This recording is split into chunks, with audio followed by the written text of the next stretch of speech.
톡톡사용 구독자 여러분들 안녕하세요. 저는 곧 딸의 결혼이라는 감격스러운 행사를 앞두고 있는 50대 엄마 구독자입니다.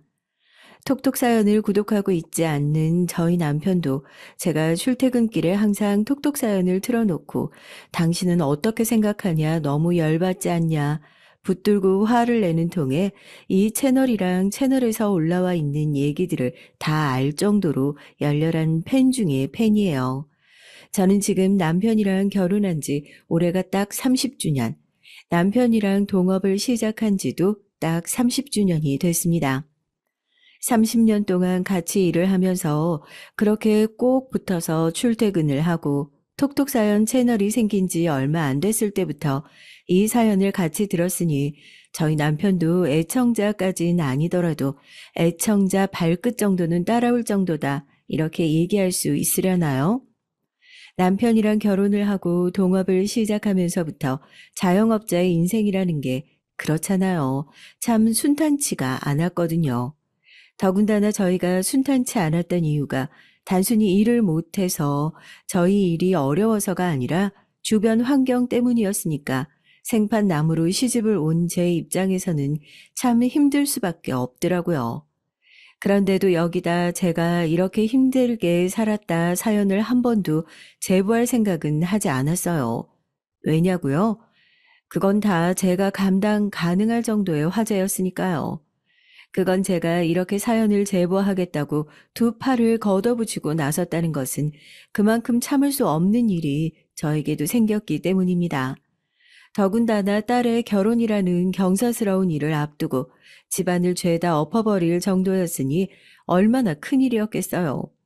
제가 이렇게 사연을 제보하면 실명을 밝히지 않더라도 애청자인 남편과 주변 사람들은 전부 제 얘기인 것 알 것 같아 그런 큰 위험 부담을 안고서라도 이왕 복수를 할 거 제대로 복수를 하고 쪽을 주자 싶어서 여러 허락을 받아 이렇게 펜을 들었습니다. 서론이 길긴 했는데요. 제가 이렇게 머리 꼭대기까지 화가 나서 사연을 쓰는 지금도 손이 부들부들 떨릴 정도인 그런 일이 왜 생기게 됐는지 지금부터 말씀드릴게요. 결혼 30주년, 그 30이라는 숫자가 지금만큼 무겁게 다가올 때가 없네요. 평범한 월급쟁이였던 아버지와 따뜻하게 집안 살림을 꾸려 나가셨던 어머니 밑에서 나고 자란 저에게 저희 아버지는 늘 이런 말씀을 하셨어요. 월급쟁이 인생이 제일 편하다. 절대 사업하는 놈들 만나지 말아라. 사업하는 놈들은 죄다 사기꾼밖에 없다. 남 등쳐먹지 않고서는 절대 그렇게 큰 돈 벌 수 없다. 사업가 마누라가 되면 우는 날이 많아지니 크게 벌지 못하더라도 아버지처럼 월급 받아 따박따박 집으로 가져오는 사람 만나야 인생 편하게 살 수 있다라고요. 저희 아버지가 그렇게 사업가에게 학을 떼했던 이유는 결국 아버지가 사업을 하다가 크게 말아먹어 보신 전적이 있기 때문이셨어요. 그때 어머니가 하도 고생을 많이 하셔서 그래서 그 이후로는 평생 손에 물 한 방울을 안 묻히고 살아도 구박을 할 수가 없다고. 그렇게 아버지는 이제 그 말로만 듣던 유리지갑이구나 할 정도로 월급이며 성과금이며 회사에서 주는 돈을 단 한 푼도 본인 호주머니로 가져가지 않고 집으로 따박따박 가져오시던 그런 분이셨습니다. 그런 아버지 밑에서 나도 월급쟁이가 되고 월급쟁이 만나서 평범하게 살아야지란 생각을 하고 살았는데 사람 인연이라는 게 어떻게 자기가 원하는 이상형만 딱딱 만나면서 살 수 있겠어요. 대학을 졸업하고 저는 방제공장 정리로 취업해서 일을 하고 있었고 성실하게 일을 하던 저를 좋게 보신 사장님께서 본인 아시는 사장님의 뭐 조카라고 이제 막 회사를 세우네 마네 하고 있는 사람인데 사람도 성실하고 남자답고 괜찮으니까 한 번만 만나보라고 저를 그렇게 부추기시더라고요. 아는 사장님의 조카면 남이나 다름없는 사이고 그 사장님도 지금 생각해보니까 어찌 보면 야 선짜리나 한번 알아봐줘. 적당한 사람 있으면 소개 좀 시켜줘. 이런 빈말에 대충 분위기 맞춰주는 척 저를 소개시켜 주신 걸 텐데요. 이렇게 빈말과 빈말이 만나서 주선해준 선자리에서 젊은 남녀가 서로 첫눈에 반해 연인이 됩니다. 그때 저희 남편이요. 참 멋있었죠. 물론 지금도 멋있는 사람이긴 합니다만, 그때는 나이가 더 젊었으니까 뭔가 눈에 힘도 빡 들어가 있고, 이제 막 돈 좀 모아서 사업 한번 시작해 보겠다고 그 젊은이들만 가질 수 있는 패기가 있는 사람이었어요. 그때 처음 만난 선자리에서 저를 보고 뭐라고 했냐면요. 뭐 얼굴이 예쁘다, 제 스타일이시다, 그런 얘기도 아니고 대뜸 그랬다니까요. 저랑 결혼하시면 평생 억울한 일은 없게 그렇게 해주겠다고요. 그 얘기에 제가 막 웃으면서 지금 저한테 청혼하시는 거냐고. 오늘 처음 얼굴을 봤는데 결혼하면 무슨 억울한 일 없게 해주겠다. 그런 얘기를 벌써 하시냐고 막 웃었더니 맞대요. 청혼하는 거래요. 뭐 이렇게 어이없는 사람이 다 있나 싶었죠. 목에 칼이 들어와도 사업하는 사람은 안 돼. 더군다나 뭐 사업을 하고 있는 사람도 아니고 사업을 시작하려는 사람? 너 아버지 사업하다가 우리 집 얼마나 어렵게 살았는지 그새 까먹은 거야? 사업을 아무나 하는 것도 아니고 이제 막 시작하려는 사업체가 얼마나 어려울 줄 알기나 해. 세상 물정 모르는 내 딸이 그런 집에 시집가서 고생하는 꼴 난 절대 못 본다.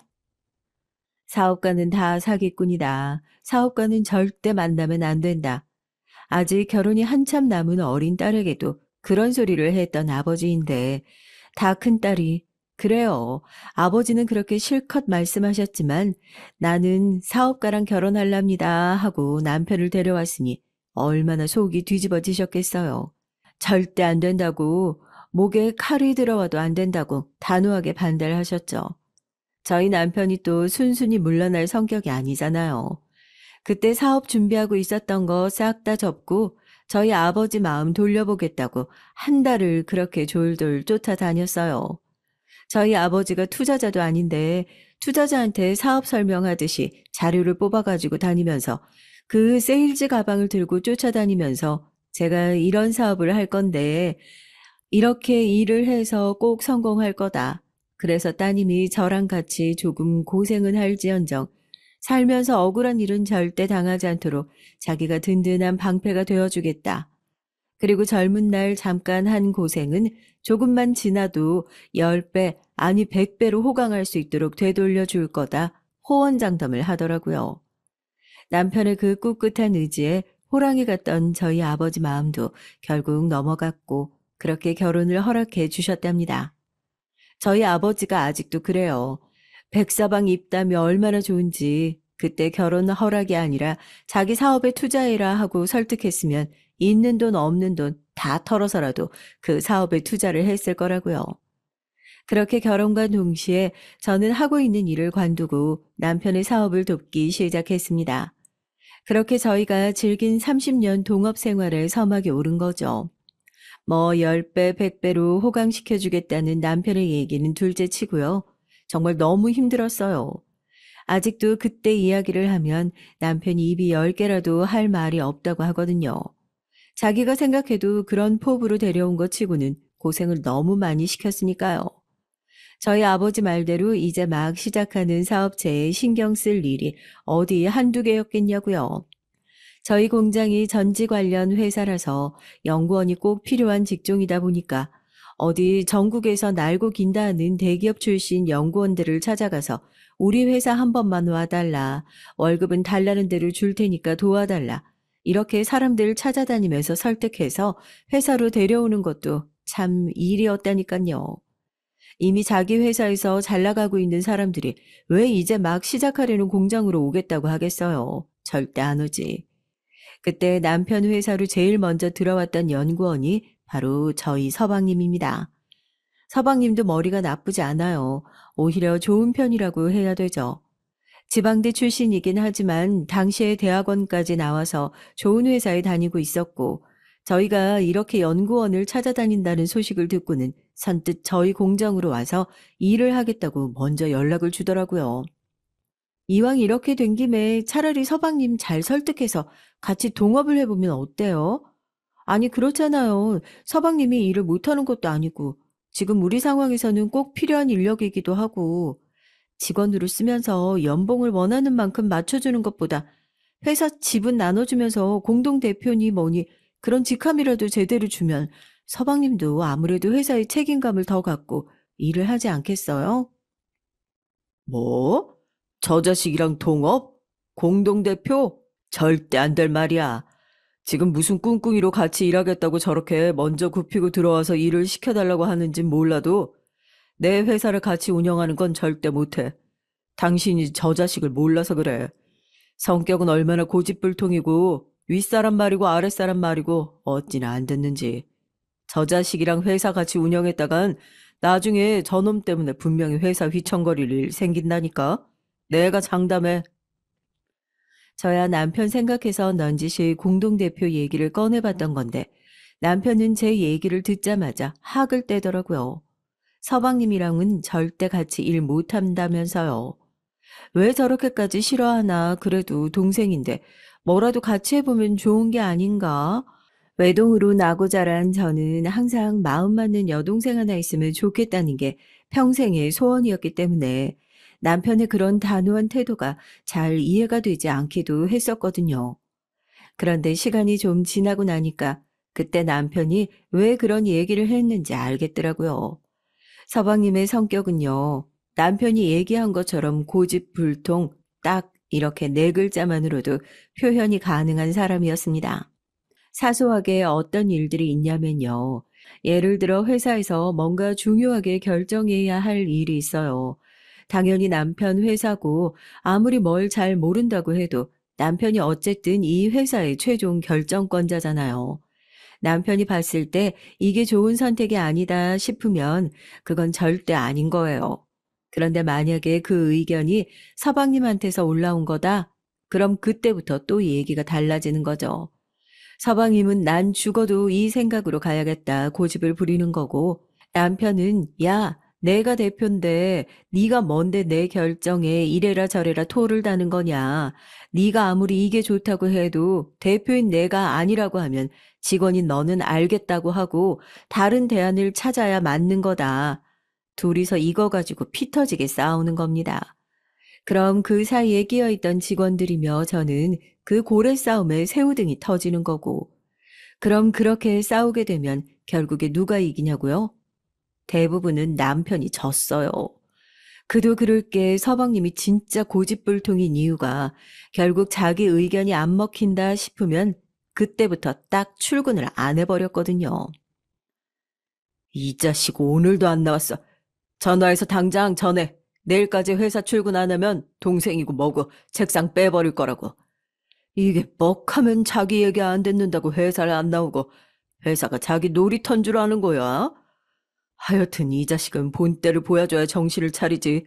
그딴 태도로 일할 거면 관두라고 해. 그런데 그 당시에는 진짜 서방님만큼 저희 회사에 중요하고 필요한 인력이 없었거든요. 그 정도로 협박을 하면 보통 사람들이라면 내가 잘못했습니다. 굽히고 나올 법도 한데 저희 서방님은 그랬던 적이 정말 단 한순간도 없었어요. 어찌 보면 그것도 대단하다 싶어요. 그렇게 남편이랑 서방님의 싸움은 3년 동안 쉬지 않고 계속됐답니다. 그 고래 싸움에 새우등 터지는 와중에 저는 지금의 제 딸을 얻게 됐어요. 전쟁통에도 애는 생긴다더니 저희 딸 생긴 거 보면 옛날 분들 말이 하나 틀릴 거 없다 그런 생각도 들고요. 여튼 그 긴 싸움이 끝났던 이유는 서방님이 회사를 관두면서였습니다. 드디어 남편이랑 제대로 한바탕 하고 관뒀겠다 예상하시겠지만 그런 건 아니고요. 저희도 3년 동안 서방님 덕분에 회사가 많이 크고 안정화돼서 괜찮은 연구원들을 여럿 구할 수 있었고 서방님도 저희 회사에서 경력을 어느 정도 쌓았고 본인 사업체를 차리고 싶다고 하시더라고요. 저는 그래도 서방님만큼 일 잘하고 괜찮았던 사람이 없었으니까 조금 더 붙들어 놓자 그렇게 남편을 설득했는데 남편은 또 자기 동생이라고 쟤도 이제 배울 만큼 배웠으면 하산해서 자기 살 거 꾸려봐야 하지 않겠냐면서 그렇게 퇴직금 두둑이 챙겨서 보내드렸습니다. 여기까지만 하더라도 그냥 보통 형제들 얘기잖아요. 형제들끼리 싸움도 많이 하기도 하지만 자기들끼리 챙기기도 엄청 챙기고 그러면서 서로 으쌰으쌰하고 잘 살고 그러던데 남편이 평범한 형제 관계를 가지고 있었으면 애초에 그렇게 첫 단추부터 잘못 꿰어질 일은 없었겠죠. 대체 무슨 첫 단추가 잘못 꿰어진 거냐고요? 그건 바로 서방님의 결혼. 그러니까 제 동서될 사람에 대한 어마어마한 문제였습니다. 서방님이 저희 회사를 간두고 사업체를 차린 지 얼마 되지 않아서 그런 얘기가 들리더라고요. 저희 서방님이 곧 결혼을 할 수도 있다는 얘기요.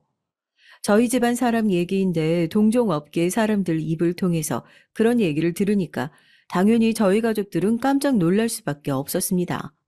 가장 놀랐던 건 남편이었어요.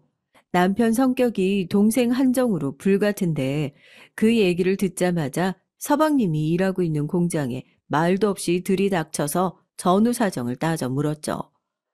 지금 사람들이 너 결혼한다는 얘기 수군거리는데 대체 어떻게 된 얘기냐고요. 듣는 대로야. 나 결혼하려고. 안 그래도 집에 데려가서 한번 소개시키려고 했는데 형이 이렇게 빨리 알게 될 줄은 몰랐네. 이번 주에 집에 한번 데리고 갈게. 그때 저희가 무슨 생각이 들었는 줄 아세요? 대체 어떤 사람을 데려올까 기대고 설레는 마음이 아니라 대체 어떤 사람을 데려올까 걱정이 앞서는 거예요.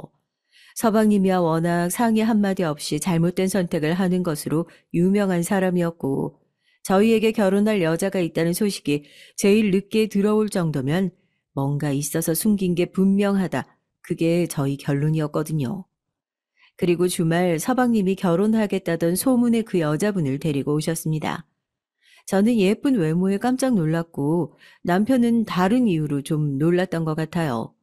제가 봤을 때는 그냥 예쁘고 사근사근 잘 웃고 걱정했던 것보다 별거 없어서 오히려 다행이다 싶었는데 동서될 사람이 인사를 마치고 집으로 돌아갔는데 남편이 바로 서방님에게 전화를 걸어서 동서는 내버려 두고 너만 집으로 다시 와라 호통을 친 거예요. 저한테도 얘기를 안 해줘서 무슨 일인가 했죠. 너 미쳤어? 내가 못 알아볼 거라고 생각했던 거야? 어디 술집에서 일하던 접대부를 결혼하겠다고 데리고 와서 내가 그 술집 거래처 사장님들 데리고 간 것만 몇 번이야. 우리 공장 앞에 술집 거기서 일하던 여자 맞지? 어? 절대 안 돼.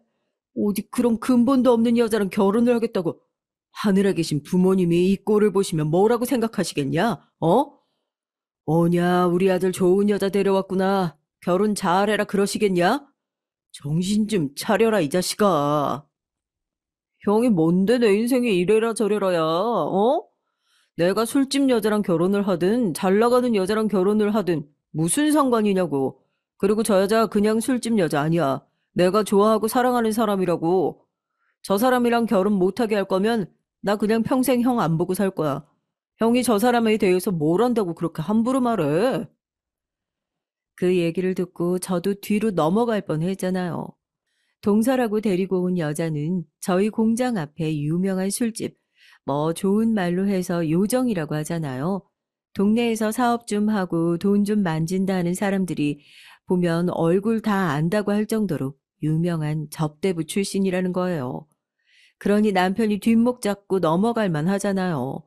동생이라고 하나 있는 게 결혼하겠다고 데리고 온 여자가 그런 꼴이면요. 그런데 저희 서방님 성격에 형이 그렇게 반대한다고 네, 알겠습니다, 형님. 형님이 그렇게 반대하시면 저도 다시 생각해 보겠습니다. 순순히 물러날 사람이냐고요. 결혼 반대하면 형님 안 보고 살면 그만이다. 그렇게 맞불 작전으로 싸우니까 또 골 때리는 거죠. 한 번씩 그런 생각을 해요. 만약 저희가 그때 그렇게 서방님과 동서의 결혼을 반대하지 않았더라면은 동서와 제 사이가 이렇게 틀어질 일도 없지 않았을까 하고요. 저희는 꽤나 오랫동안 결혼을 반대했었거든요. 동서도 저희 마음을 돌려보겠다고 선물이며 이것저것 자주 사들고 저희 남편을 찾아왔었어요. 그래도 저희 남편이 그렇게 마음이 못된 사람은 아니거든요. 매일같이 찾아와서 저 그렇게 나쁜 사람 아니다. 이제 일도 다 관뒀고 걱정하시는 그런 일 없을 거다. 웃는 낯으로 얘기하는 얼굴에 침 뱉을 사람이겠어요. 결국에 팔은 안으로 굽는다고 결국에 다 네 걱정해서 그랬던 거라고 서방님의 결혼을 허락해주게 됐습니다. 사람들이 뭐라고 수군거리든 간에 이제는 어엿한 형님 동서지간이 된 거잖아요. 저랑 남편이 아무리 동서가 꼴보기 싫다고 저런 여자랑 무슨 결혼이냐 반대를 했었어도 이미 동서가 우리 식구다 하고 인정하고 받아들인 마당에 더 미워하는 마음이 남아있을 리가 없잖아요. 그런데 저희가 반대했던 그 상황이 동서 입장에서는 나름대로 충격적이었나 봐요. 그렇게 반대한 게 미안해서 이제는 잘 지내보고 싶어서 먼저 손을 내미는 저희 손길을 깡그리 무시해버리는 태도가 계속해서 이어졌습니다. 동서와 몇 번을 이렇게 부딪히고 이제는 동서랑은 그냥 상종을 하지 말아야겠다 결심한 일들이 있었는데요. 그중 하나가 바로 동서의 첫 생일 때에 일어난 일입니다. 저희가 차 타고 딱 30분 거리에 살고 있어요. 공장도 가깝고 그래도 가족이라는 게 그렇잖아요. 오히려 친구보다 더 자주 보기 힘들고 집에 뭐 특별한 일 없으면 모일 일도 없고 그런 거 아니겠어요?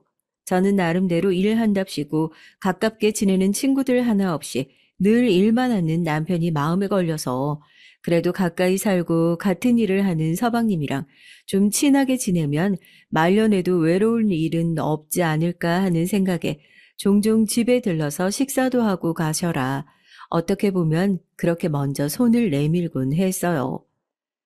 이번 주말에 하는 일 없으면 형이랑 골프라도 치러 갔다 오자. 같이 운동하러 간 지도 오래됐고 너도 뭐 주말에 딱히 라운딩 약속 없을 거 아니야. 시간 좀 내봐. 이번 주말은 안 돼. 이번 주말은 다영이 생일이라서 저녁이라도 같이 먹어야지. 어머, 이번 주말이 동서 생일이라고요? 서방님 그러지 마시고 이번 주말에 동서 데리고 저희 집으로 오세요. 그래도 결혼하고 맞이하는 첫 생일인데 가족들 다 같이 축하해주면 좋잖아요. 제가 뭐 다른 건 해드릴 건 없고 동서 좋아하는 음식이 뭐 있어요? 그런 거라도 좀 해놓을게요. 시집 왔는데 챙겨주실 시부모님도 없고 저희라도 잘 챙겨야죠. 정말 좋은 마음에 그렇게 얘기를 했던 거였어요.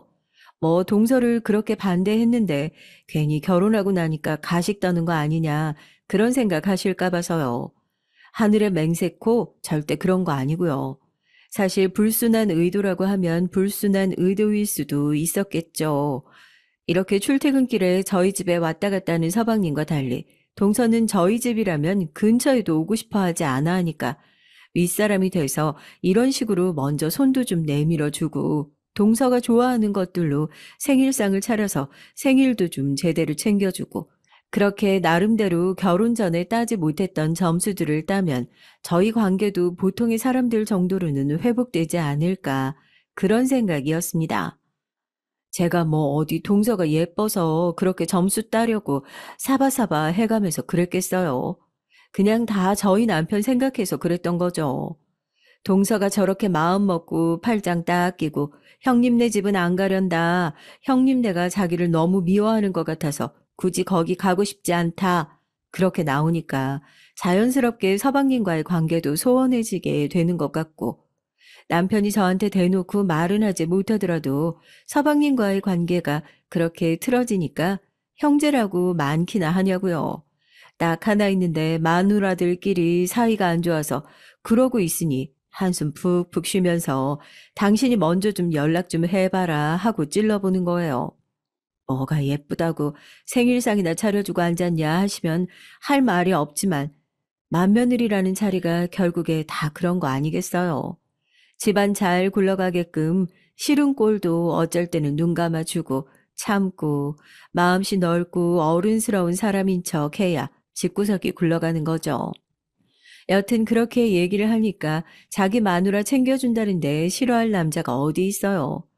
은근히 서방인도 저랑 동서 사이가 소원할 것 때문에 본인이랑 형 관계까지 틀어지는 것 같아서 불편해하고 있었던 거죠. 형수님 너무 좋다고 어떻게 그런 생각을 하셨냐고 평소에 그러지도 않는데 사람을 막 추켜 세워주는데 거기도 어지간히 스트레스를 받긴 받았나 보다 그랬죠.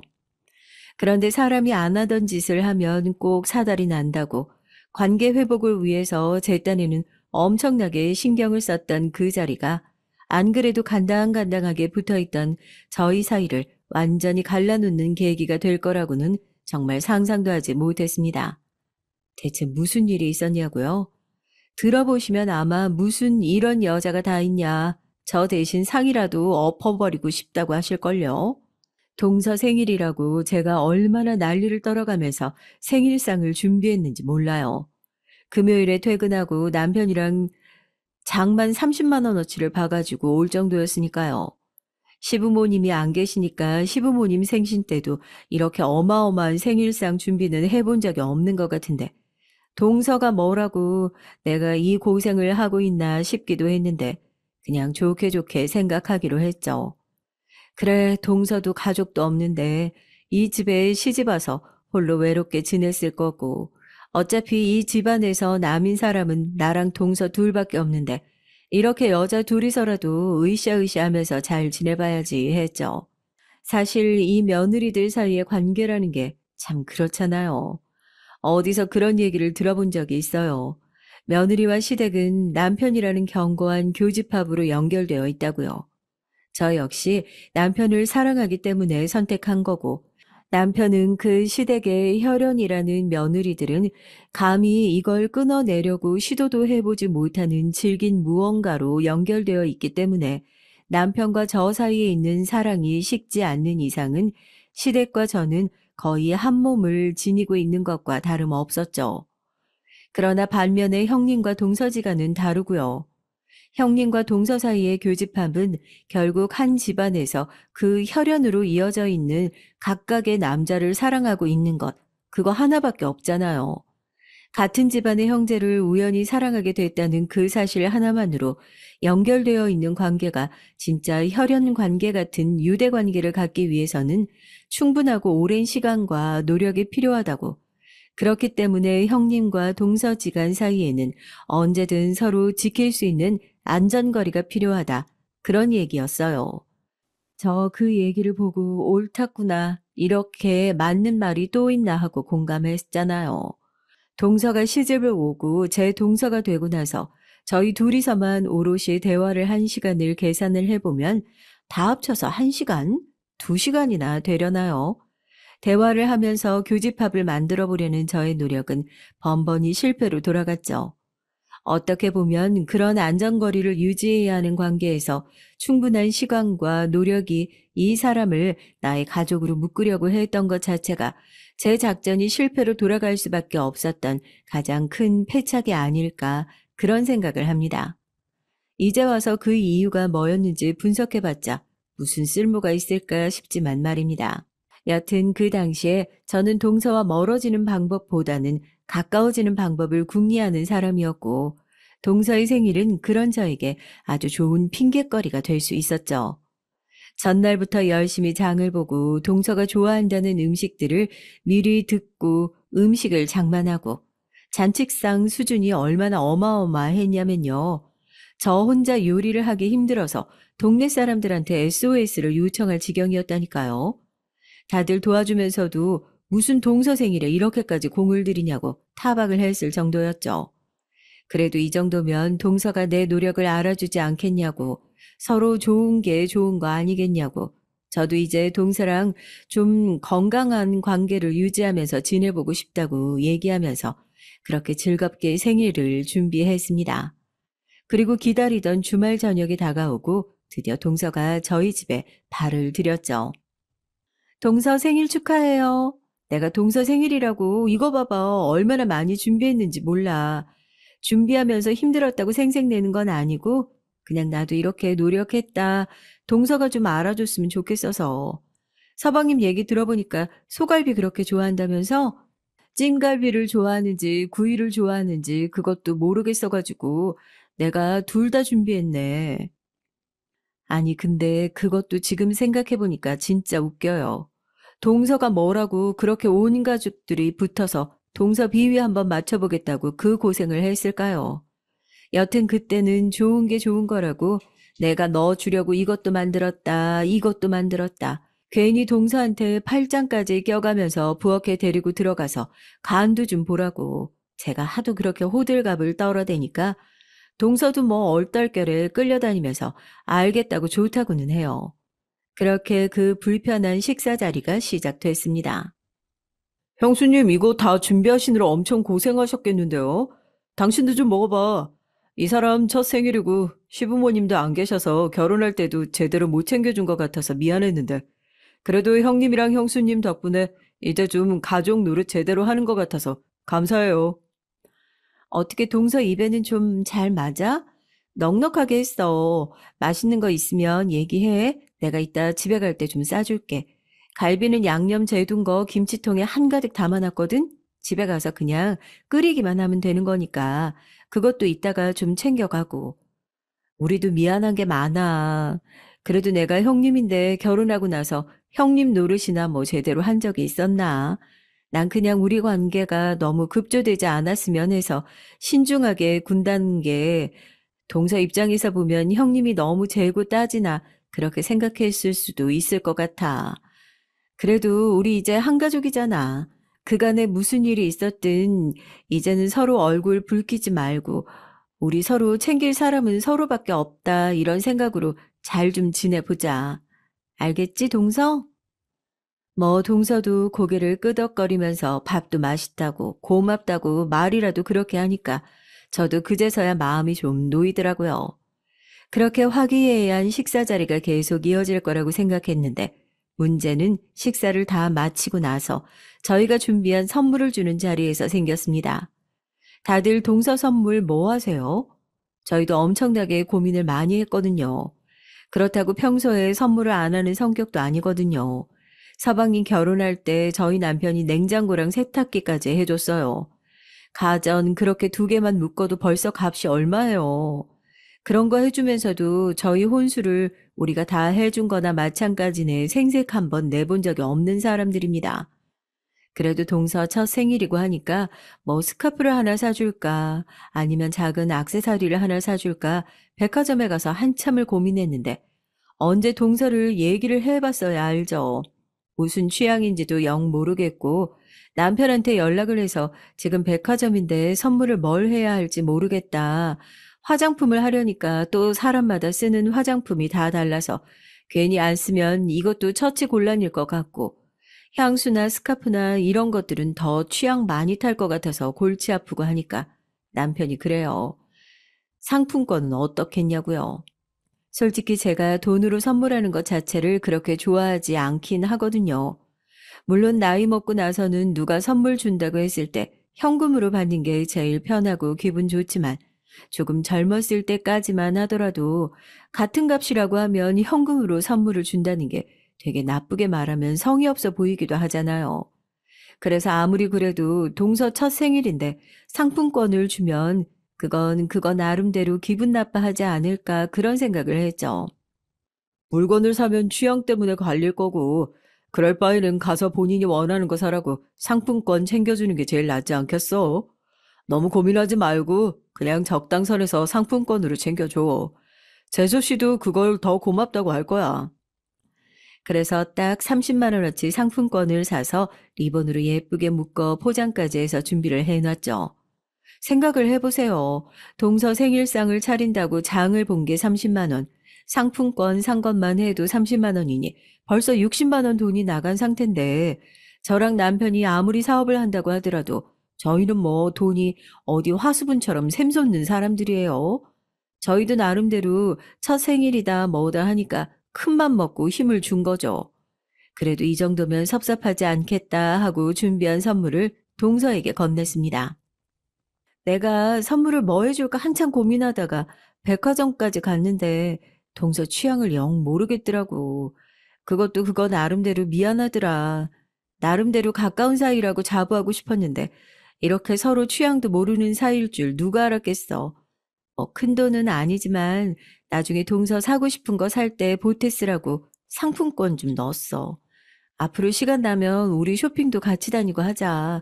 나도 동서가 어떤 걸 좋아하는지 좀 알고 보고 해야 나중에 이렇게 상품권으로 안 하고 동서가 좋아하는 선물 사주지.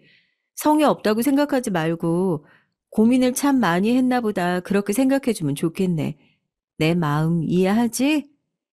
그러니까 저희가 걱정하는 최대치는 상품권을 선물해서 동서가 성의 없다고 생각하지 않을까 이거였죠. 저런 반응이 튀어나올 거라고는 상상도 하지 못했었거든요. 대체 무슨 반응이었냐고요? 선물이라는 얘기에 화색이 돌던 동서는 저희에게 상품권 봉투를 받아들자마자 묶여있는 리본을 풀고 저희 앞에서 봉투를 열어 액수를 확인하더라고요.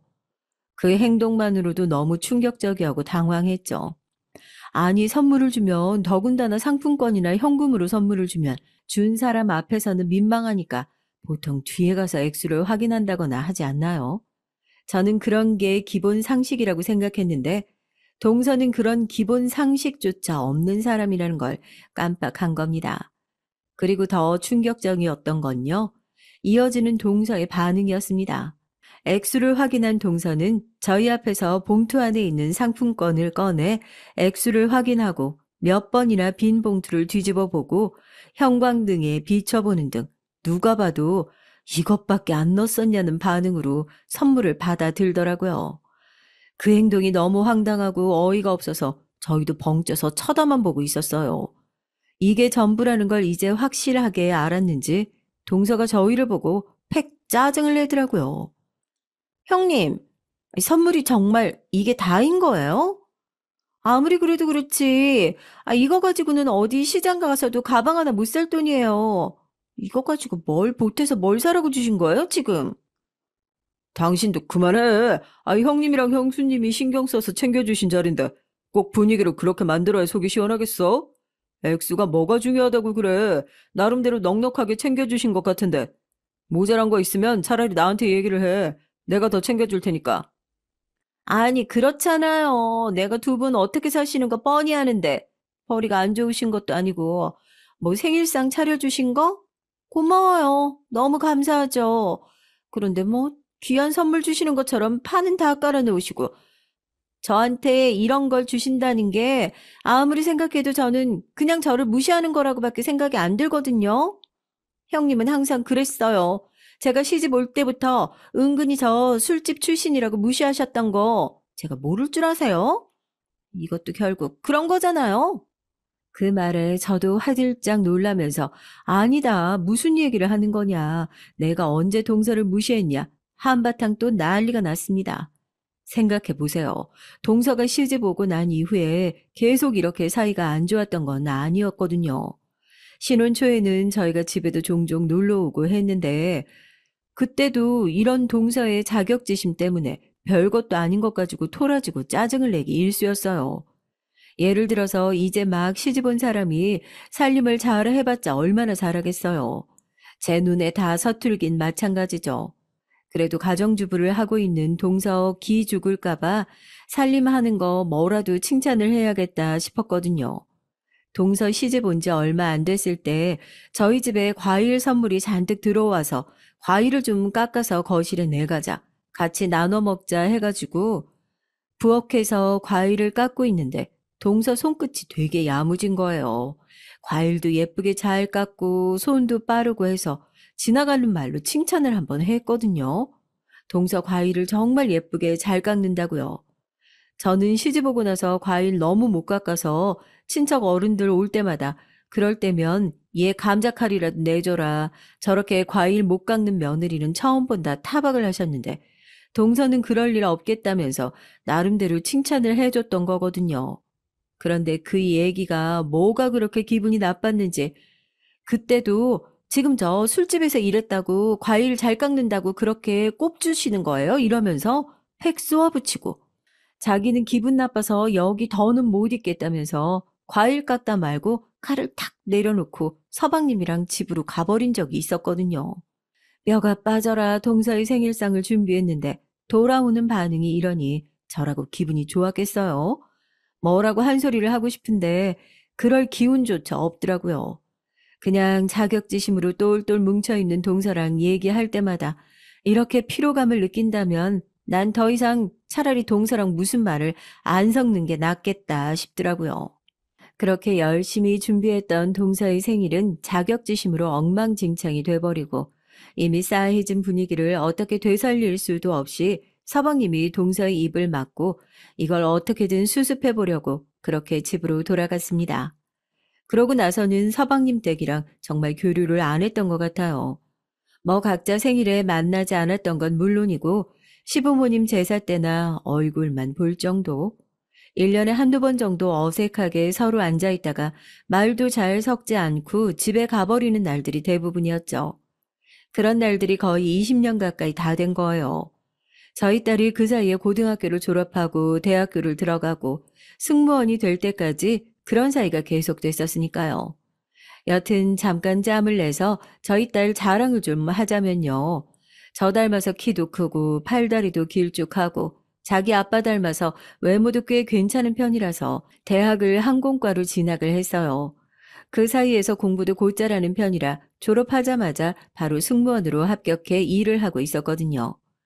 그런 딸이 이제는 본인도 결혼을 하겠다, 결혼할 남자를 집으로 데려왔는데 저희는 정말 마음에 너무 쏙 드는 겁니다. 비행하다가 만났다는데 남들이 다 부러워하는 의사 사위를 저희도 얻게 된 거예요. 직업을 떠나서 인사를 왔는데 성격도 너무 좋고 성격에 구김살도 없는 것 같지 반대할 게 뭐 있겠어요. 딸이 그렇게 좋다는데요. 그래도 가족이니까 딸이 결혼한다는 소식 정도는 알리는 게 도리잖아요. 그래서 정말 오랜만에 가족들이 그렇게 다 같이 모이는 자리를 제가 직접 나서서 만들었던 것 같습니다. 뭐 굳이 노력해서 다시 만나고 싶은 사이도 아니었지만 오로지 딸이 더 많은 사람한테 그래 하다못해 30분 거리에 살고 있는 가족들한테 제대로 축하받으면 좋겠다 싶은 마음에 남편을 통해 서방님에게 연락을 했죠. 우리 지혜가 곧 결혼을 하게 될 것 같아서 가족들끼리 조촐하게 축하하는 자리를 가졌으면 좋겠다고 하고요. 서방님도 흔쾌히 승낙을 했다고 하더라고요. 한번 그런 일을 겪고 나니까 동서를 위해서 뭐 음식을 장만하고 그런 것들이 얼마나 부질없는 짓들인지 알게 돼서 이번엔 그냥 나가서 식당에서 다 같이 밥을 먹자 하고 그렇게 식당에서 저와 남편, 딸, 그리고 서방님, 동서까지 남들이 보면 적다고 할 수도 있겠지만 저희 5식구가 모두 모였습니다. 걱정했던 것과 달리 분위기는 화기애애했어요. 서방님도 그래 뭐 하는 사람이냐 어떻게 만난 사이냐 하니까 저희 딸이 비행하다 만났다고 의사라고 그렇게 대답을 했죠. 그런데 저만 그렇게 느꼈을지 모르겠지만 저희 딸이 의사랑 만난다고 하니까 동서가 픽픽 웃으면서 굉장히 비웃는 느낌이라고 해야 하나? 또 분위기를 망치려고 시동을 거는 것 같더라고요. 딸도 되게 불편해하고요. 아무리 그래도 동서가 제 딸 결혼을 싫어할 이유가 뭐가 있겠어요. 그냥 나도 너무 동서한테 편견을 갖고 있나 보다 싶었는데 사람이 편견을 가지게 되는 건요. 오랜 세월 동안 쌓여있는 데이터가 나오는 게 아니겠어요? 결국 식사 자리 내내 불편한 티를 팍팍 내던 동서는 제 딸을 붙잡고 해서는 안 될 소리를 해서 제가 사연을 쓰기로 결심했던 그 사건을 만들게 됩니다. 식사 자리가 무르익고 술이 어느 정도 들어가니까 이전에 불쾌했던 관계라는 걸 깜빡할 정도로 분위기가 많이 풀어졌더라고요. 저도 그래서 크게 신경 안 쓰고 화기애애한 분위기를 즐기고 있었고요. 안 그래도 좀 불안불안했어요. 평소에 술을 그렇게 잘 마시지도 못하면서 한 번 먹었다면 멈출 줄을 모르는 동서가 저희가 다 있는 자리인데도 벌컥벌컥 그렇게 술을 들이키더니만 웃으면서 밥을 먹고 있는 저희 딸한테 동서도 웃으면서 갑자기 막말을 시전하는 거예요. 승무원들이 비행기에서 좋은 남자 한번 만나보려고 별의 별짓을 다 한다고 하더니 지혜 너도 결국에 성공했나 보구나? 의사 남편이라니. 우리 지혜가 가진 게 뭐가 있다고? 아, 몸매 좋고 외모 준수한 거밖에 더 있어? 동서, 지금 술을 좀 과하게 마신 것 같은데 서방님이랑 나가서 바람이라도 좀 쐬고 오는 게 어때? 얼굴에 열도 많이 올라온 것 같다. 왜요, 형님? 제가 뭐 못할 말 했어요? 아, 왜 지혜 너 몸 팔아서 시집 가는 거잖아, 결국. 내 주변에도 승무원들 많아서 그런 얘기 많이 들어봤지. 형님도 진짜 웃겨요. 제 앞에선 뭐라고 하셨어요? 제 결혼 왜 반대하셨는데요? 아무리 그래도 그렇지. 직업이 그런 여자랑 어떻게 결혼을 시키냐고 그런 소리 하셨었다면서요? 그렇게 직업 안 보신다는 분이 사위가 의사라니까 뭐 인성이 좋은 것 같네, 뭐 좋은 것 같네. 되도 않는 핑계를 대면서 차라리 속 시원하게 인정을 하세요. 사위 될 사람이 의사라서 직업이 빵빵해서 마음에 드는 거라고. 형님처럼 난 사람 직업 안 봐 하는 사람들이 사실은 직업 제일 많이 보는 사람들인 거 아시죠? 그렇게 앞으로는 착한 척 하면서 뒤에서 속물처럼 구는 게 제일 짜증난다고요. 동서의 막말에 저희 가족은 뒤로 넘어가기 일보 직전이었고 놀란 서방님도 제발 입 좀 다물라면서 동서를 뜯어 말렸지만 이미 술에 취한 동서의 입은 아무도 막을 수가 없는 상태였습니다. 저희 딸도 살면서 누구한테 그런 얘기를 들어보겠어요.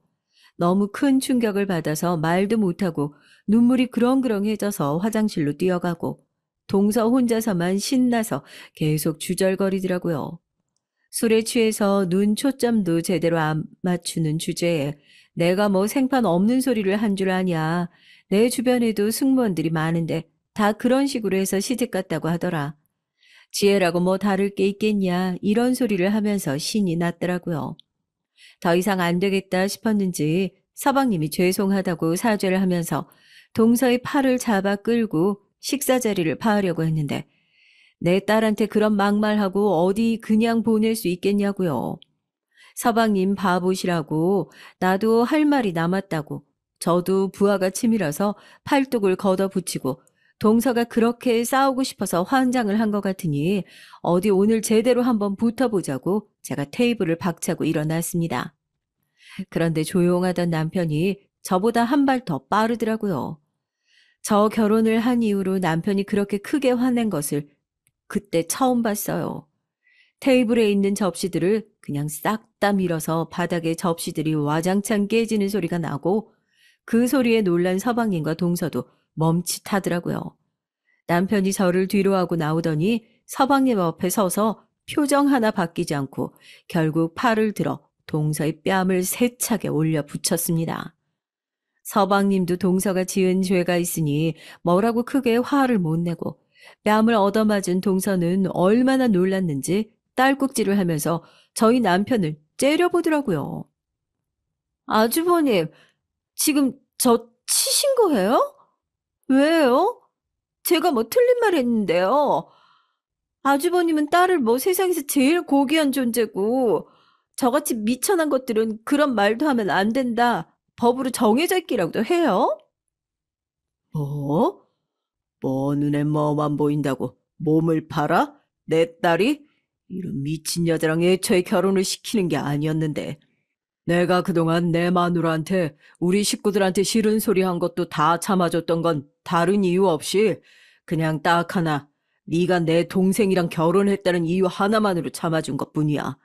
그런데 네가 그렇게 이유 없이 내 가족 건드리는 순간 나도 더 이상 너같이 싸구려 같은 생각을 가진 여자를 우리 집 식구로 인정해줄 생각이 없어. 너도 마찬가지야. 내 딸한테 이딴 싸구려 같은 소리 나는 여자랑 같이 살 거면 너도 더 이상 내 동생으로 받아들일 생각이 없다. 이 여자랑 계속 같이 살 거면 내가 그동안 지원해줬던 것들 유치하다고 해도 할 말 없지만 다 토해내라. 알겠어? 뭘 잘못했는지 모르고 고래고래 소리를 지르는 동서의 뺨을 한 차례 더 내려치고 나서야 이 싸움은 끝났습니다. 저는 화장실로 가서 놀란 딸을 달래면서 집으로 돌아갔고 마지막으로 본 장면은 서방님이 남편 앞에 무릎을 꿇고 앉아서 용서를 구하는 모습이었어요. 동서는 창피함 때문이었는지 자기 화를 주체 못해서 그랬던 건지 이미 가게를 떠나버린 상태였고요. 집에서 그 난리가 난 것과 관계없이 딸의 결혼식은 예정대로 잘 준비되어 가고 있습니다. 매점이 있으면 헤어짐도 있다고 서방님은 드디어 동서와 이혼을 준비하고 있다고 하네요.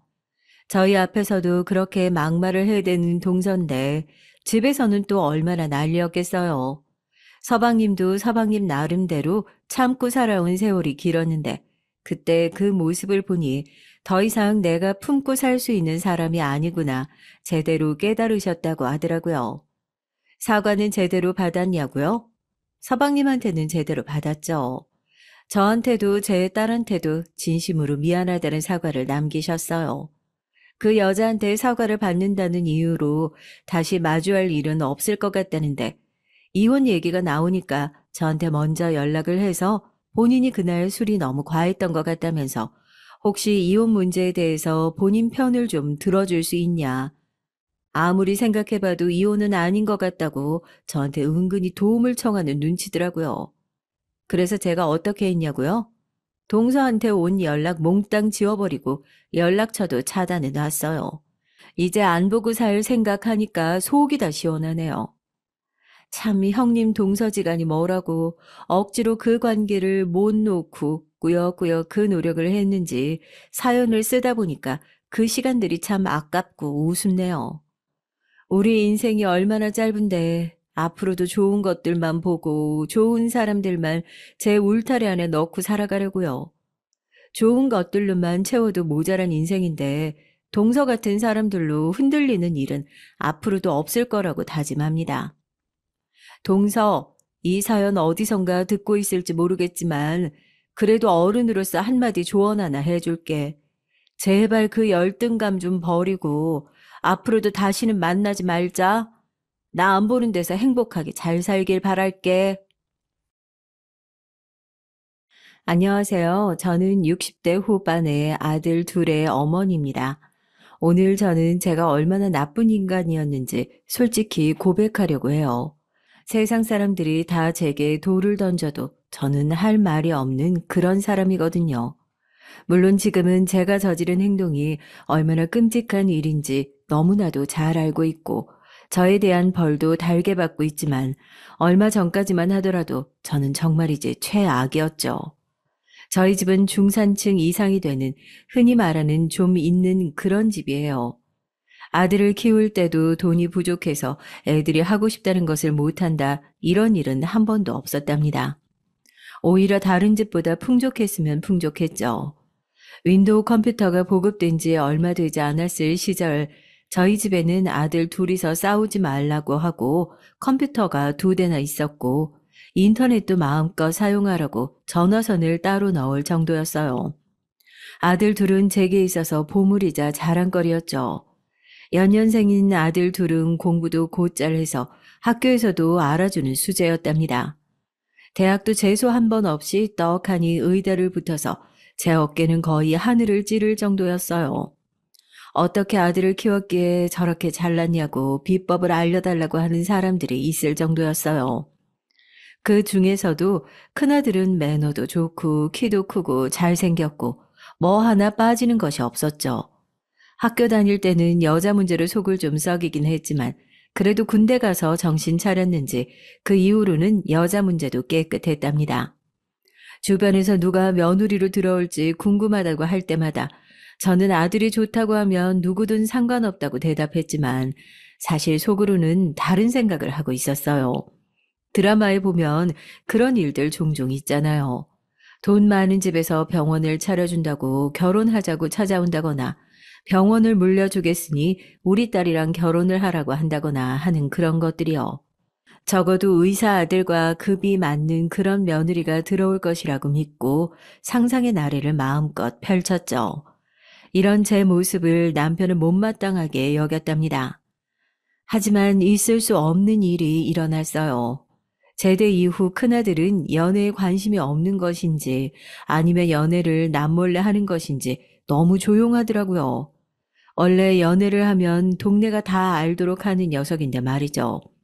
작은 아들한테 물어도 받지만 자신도 잘 모른다고 겉으로 봐서는 병원이랑 환자만 알지 다른 건 전혀 모르는 사람처럼 보인다고 말했죠.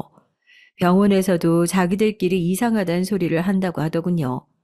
한때 그렇게 이름을 날리던 사람이 갑자기 저렇게 싹 바뀔 수 있냐고 말이죠. 작은 아들은 큰 아들과는 전혀 달랐습니다. 대학 시절부터 시작해서 줄곧 만나온 여자애가 있었는데 저희에게 따로 보여준 적은 없죠.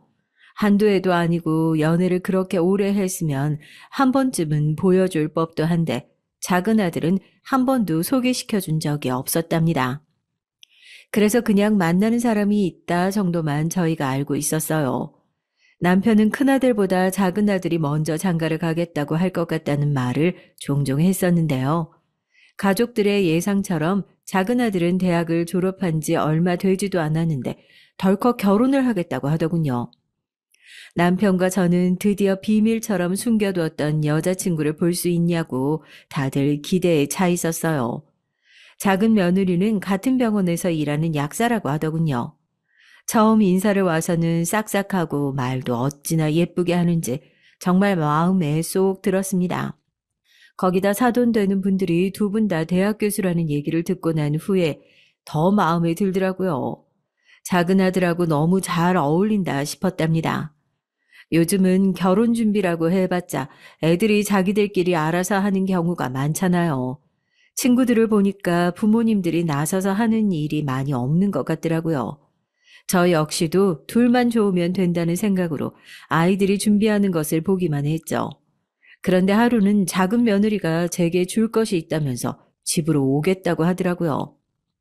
저는 주고받을 것들은 이미 다 했는데 무슨 일인가 싶었어요. 작은 며느리는 작은 상자를 내밀면서 제게 주려고 준비했다고 말했습니다. 저는 내심 기대가 되더라고요. 친구 중에 한 명이 며느리한테 목걸이를 받았다고 자랑을 했었거든요. 진주로 된 것이지만 며느리가 줬다고 하니까 그게 그렇게 부럽더라고요. 저는 내심 기대를 하면서 상자를 열었다가 너무 놀라서 다시 닫고 작은 며느리를 바라봤습니다. 방금 제가 본 것이 사실이 맞나 싶을 정도였어요. 아유, 결혼은 너희들끼리 하는데 뭘 이런 걸 준비를 해. 나한테 줄 게 아니라 너희들 예물을 하나라도 더 맞추든가 아니면 신혼살림에 보태야지. 어머니, 이건 저희 결혼 준비하고는 아무런 관계가 없어요. 그냥 제가 어머님께 해드리고 싶어서 따로 준비했어요. 이 사람도 모르고 있었어요. 엄마, 뭔데 그렇게 놀란 얼굴을 해요? 나한테는 말도 없이 뭘 준비했게 엄마가 이렇게 놀라시는 건데. 상자를 열어본 아들 역시 놀라긴 마찬가지였죠. 작은 상자 안에는 다이아몬드가 박혀 있는 브로치가 들어있었거든요. 아래 크기가 한눈에 봐도 보통 결혼 반지에나 들어갈 만큼 컸어요. 저는 무슨 돈이 있다고 이런 걸 준비했냐고 작은 며느리에게 말했지만 속으로는 어깨춤을 추고 싶을 만큼 신이 났습니다. 진주를 받고 며칠 제게 자랑한 친구에게 당장이라도 보여주고 싶었죠. 우리 작은 며느리가 선물로 준 것이라고 말이죠. 작은 며느리는 방긋 웃으면서 아들 키우느라 고생하셨는데 감사한 마음을 조금이라도 표현하고 싶다고 말했습니다. 정말이지 복덩이가 따로 없구나 싶었어요. 결혼식은 유명 호텔에서 진행됐는데요. 작은 며느리 쪽 손님들이 얼마나 많이 모여들었는지 식장에 사람이 꽉 찼음에도 불구하고 들어오지 못한 사람들이 가득했습니다. 그중에는 TV에서 본 사람들도 있었죠. 살짝 위축되는 기분이 들긴 했지만 손님들이 많이 와서 아이들 앞날을 축하해 준다고 생각하니 금방 잊어버리게 됐습니다. 작은 아들을 그렇게 장가 보내고 나니 큰아들도 이대로 두면 안 되겠다는 생각이 들었어요. 이 녀석이 움직일 생각이 없으면 저라도 나서야겠다 싶었죠. 그래서 여기저기 중매를 부탁했더니 아니나 다를까 앞다투어 제게 사진을 주더라고요. 그 중에서 괜찮겠다 싶은 애들로 큰아들에게 선을 보라고 했더니 단칼에 거절을 하더라고요. 저는 너무 놀라서 순간 할 말을 잃었습니다. 평소 부모님 말씀에 무조건 알겠다는 말만 하던 큰아들이 이렇게 나올 것이라고는 생각지 못했던 저는 이유가 있냐고 물었지만 큰아들은 아직 이런 것에 관심이 없다고만 했어요. 아니, 네 동생도 짝을 찾아서 결혼을 했는데 너는 그럼 그냥 이대로 혼자 늙어 죽을 거야?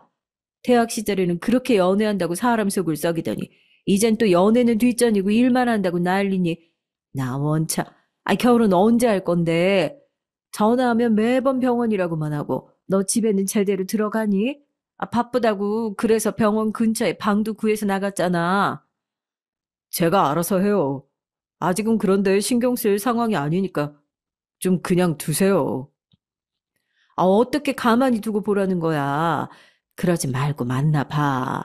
내가 딱 약속 잡아둘 테니까 괜히 빼지 말고 나가. 알겠지, 아들? 저는 큰아들의 만류에도 불구하고 선자리를 만들었어요. 큰아들은 마지못해 나가긴 했지만 마음에 들지 않는다며 애프터를 일체 신청하지 않더라고요. 오히려 상대방이 다음에도 보자고 했지만 바쁘다는 핑계만 대고 있었죠. 제게 중매를 서겠다고 했던 사람들도 그런 큰아들의 반응에 실망한 기색이 역력했답니다. 저는 아직 일이 좋아서 그렇다고 말하며 시간을 달라고 했지만 결혼 시장에서 어디 그런 말이 먹혀 들겠어요. 저는 도저히 안 되겠다 싶어서 단판을 지을 생각으로 큰아들 병원으로 찾아갔습니다. 점심이라고 하더니 아무리 연락을 해도 전화를 받지 않았어요. 무슨 응급수술이라도 들어갔나 싶어 그냥 돌아서는데 병원 맞은편 카페에서 아들의 모습이 보이는 게 아니겠어요? 저는 반가운 마음에 길을 건너 카페로 향했죠. 건너에서는 가려져서 잘 보이지 않았는데 큰아들이 놀랍게도 어떤 여자랑 얘기를 하고 있더라고요. 얼굴 표정을 보는데 두 사람이 보통 사이는 아니구나 싶었답니다. 큰아들의 얼굴은 상기되어 있고 무슨 얘기를 하는지 연신 웃음을 짓고 있었죠.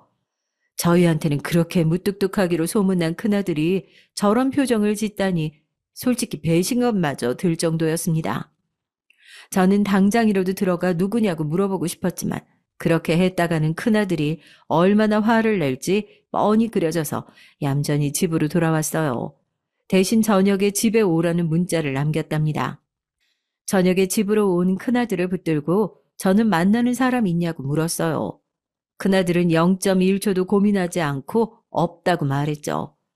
저는 정말 없냐고 몇 번을 물었지만 큰아들은 그런 사람이 있었으면 벌써 소개를 했지 선자리를 나갔겠냐고 하더군요.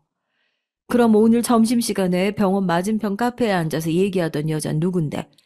아주 눈에서 꿀이 뚝뚝 떨어지더만 네가 언제 그렇게 웃었다고 입이 귀에 걸려서는 내가 우리 아들이 이렇게 화사하게 웃는 줄 아는 아인지 오늘 처음 알았네. 오늘 병원 오셨어요? 언제요? 오신다는 말 없으셨잖아요. 선자리만 나가면 파토를 내고 오니 내가 오늘은 단판을 지으려 찾아갔지. 그 여잔 누군데? 얘기한다고 정신이 팔려서 엄마 전화도 안 받고 있었던 거야? 너 부재중 찍힌 거 못 봤어? 큰아들은 어차피 집에 오라는 문자를 남기셨기에 따로 전화를 하지 않았다고 말하면서 제 눈치를 봤죠. 저는 연애하는 사이도 아니면서 그런 표정으로 상대방을 바라본다는 것이 전혀 이해가 되지 않았어요. 그래서 큰아들을 추궁했죠. 처음에는 몰라도 된다고 말하면서 말을 아끼더니만 제가 끈질기게 물어보자 결국은 좋아하는 사람이라고 자백을 하고 말았습니다. 아직 고백도 못했다고 말하면서 시기를 보고 있다고 말이에요. 저는 큰아들이 좋아하는 여자가 어떤 사람인지 너무나 궁금했습니다. 그래서 이것저것 물었지만 큰아들은 절대로 말해줄 수 없다고 하면서 정식으로 교제가 되면 그때 말하겠다고 했어요. 저는 살짝 불안하긴 했어요. 어릴 때부터 큰아들은 제가 싫어하겠다 싶으면 마지막까지 숨겨두고 말을 안 했거든요. 그래서 일단 저지르고 나서 제게 얘기를 했었죠. 저는 설마 다 커서도 그런 짓을 할까 싶어서 기다리겠다고 말은 했지만 내심 좀 긴장이 됐습니다. 그렇게 몇 달의 시간이 흐르고 하루는 큰아들이 엄청 행복한 얼굴로 집에 와서는 저번에 제가 본 여자와 정식으로 교제를 시작했다고 하더라고요. 무슨 로또라도 당첨된 사람의 얼굴을 하는 아들의 모습에 어처구니가 없었지만 그래도 자기가 좋다고 하는 여자가 고백을 받아줬다고 하니 우선은 축하해줬죠. 이제는 어떤 사람인지 알려줄 수 있지 않겠느냐 물었더니 큰아들은 순순히 얘기를 해줬습니다. 병원 오는 길에 보면 엄청 예쁜 꽃집 하나 있는데 기억나시죠? 거기 주인이에요. 제대하고 나서 병원에 복귀하자마자 제가 딱 찍었는데 좀처럼 기회를 안 주더라고요. 그냥 오며 가며 인사만 겨우 했죠. 그런데 저번에 부모님이 정기검진 왔다가 제가 그 사람 옷에 커피를 쏟으면서 따로 만나기 시작했어요. 계속 거절만 했는데 10번 찍어서 안 넘어가는 나무 없다는 말이 맞더라고요. 꽃집?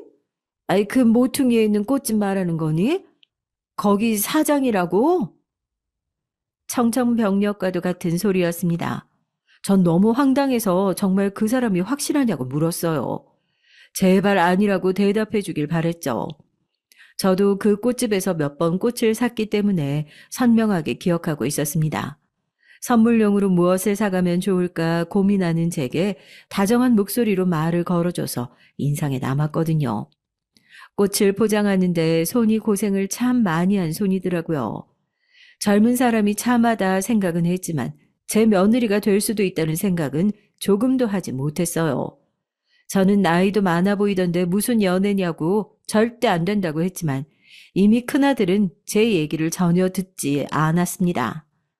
남편에게 좀 말려보라고 했지만 남편은 당장 결혼한다는 것도 아닌데 연애를 한다는데 성인이 된 지 한참인 아들의 연애에 참견할 생각이 드느냐고 핀잔을 주더라고요. 저는 조건 좋은 사람들 다 놔두고 왜 그런 여자냐고 했지만 가족 중에서 저만 그렇게 반응할 뿐 다들 환영하는 분위기였답니다. 오히려 가족들의 반응을 보니 저만 속물에 돈만 밝히는 그런 사람이 되어 있었죠. 저는 금방 헤어질 줄 알았습니다. 두 사람이 달라도 너무 다르니 만나봤자 얼마나 가겠나 싶었죠. 그래서 남편 말처럼 그냥 두고 보기로 했는데 이게 무슨 일인지 해가 넘어가도록 너무 잘 만나고 있더라고요. 심지어 결혼하고 싶다는 말까지 했어요. 저는 죽어도 안 된다고 말했습니다. 원래는 이 정도로 반대할 생각은 없었는데 여자 쪽 배경이 너무나도 충격적이라서 도저히 받아들일 수가 없겠더라고요. 부모님이 다 살아계시긴 했지만 바깥사도는 말을 못하시고 안사도는 듣지를 못한다고 하더군요. 두 분 다 장애를 가지고 계신 것이었어요. 그런 환경에서 저렇게 훌륭하게 자랐다는 점은 분명 높이 살만 했습니다. 제가 그런 상황이었으면 저는 분명 삐뚤어졌을 거예요.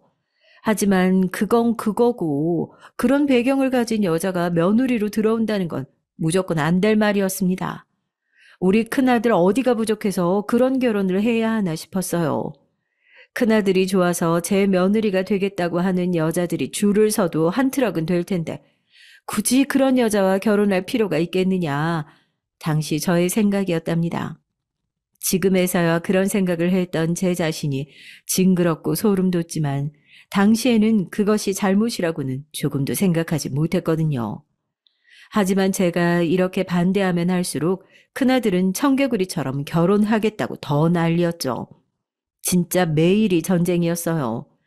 남편은 큰아들이 원하는 상대를 뭐하러 그렇게 악을 쓰고 반대를 하느냐고 저를 꾸짖었지만 저는 절대 양보 못한다고 버텼답니다. 얼마 지나지 않아 결국 저의 이런 결심은 꺾이고 말았어요. 큰아들이 믿을 수 없는 얘기를 꺼냈기 때문입니다.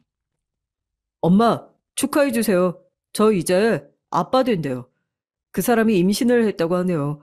엄마도 이제 할머니가 되시는 거예요. 뭐, 뭘 했다고? 임신? 그 여자애가? 아니, 너희는 아직 결혼도 안 했는데 피임도 안 하고 뭐 했어? 세상에 혼전 임신이라니. 큰아들 녀석이 다짜고짜 여자가 임신했기 때문에 나를 잡아야 한다고 하더군요. 온몸에 힘이 빠졌습니다. 임신이라니.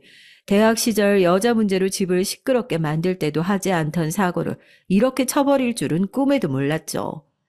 큰아들은 의기양양한 얼굴로 당장이라도 식을 올릴 것처럼 굴었습니다. 저는 한숨만 내쉬었죠. 어쩌겠습니까? 손주를 임신했다는데. 무슨 수로 제가 반대를 더 할 수 있었겠어요.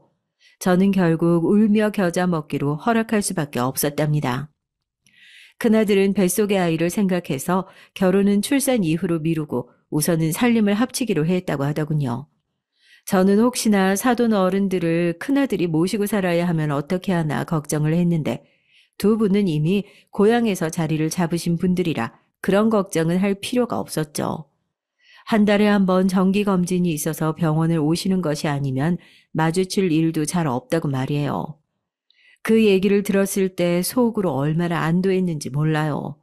사돈 어른을 큰아들이 모시고 살아야 했다면 저는 뱃속에 손주고 뭐고 간에 무조건 반대했을 테니까요.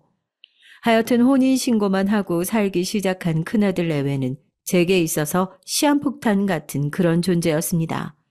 늘 조마조마하고 신경이 쓰였어요. 작은 아들은 아침을 먹고 다니는지 잠은 제대로 자는지 한 번도 궁금하지 않았거든요. 작은 며느리가 오죽 알아서 잘하겠나 싶어서 말이죠. 저보다 더 잘 챙겨줄 것이 뻔한데 뭐하러 신경을 쓰겠어요. 하지만 큰아들은 아니었죠. 고등학교도 겨우 졸업해서 아르바이트만 하면서 돈을 모아 변두리 지역에서 꽃집을 열었다가 최근에야 지금의 병원 자리로 왔다가 하는데 그런 아이가 제대로 내조라는 것을 할 줄 알까 의문이었습니다. 그래서 저는 일주일에 3번 이상은 큰아들 집을 찾았어요. 큰아들이 잘 먹는 반찬을 조금씩 담아서 냉장고를 채웠죠.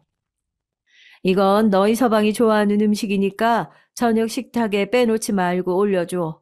그리고 스트레스 많이 받으면 단 것 엄청 찾으니까 그럴 때는 이 오미자청을 물에 타서 주고 아침은 제대로 해서 먹니?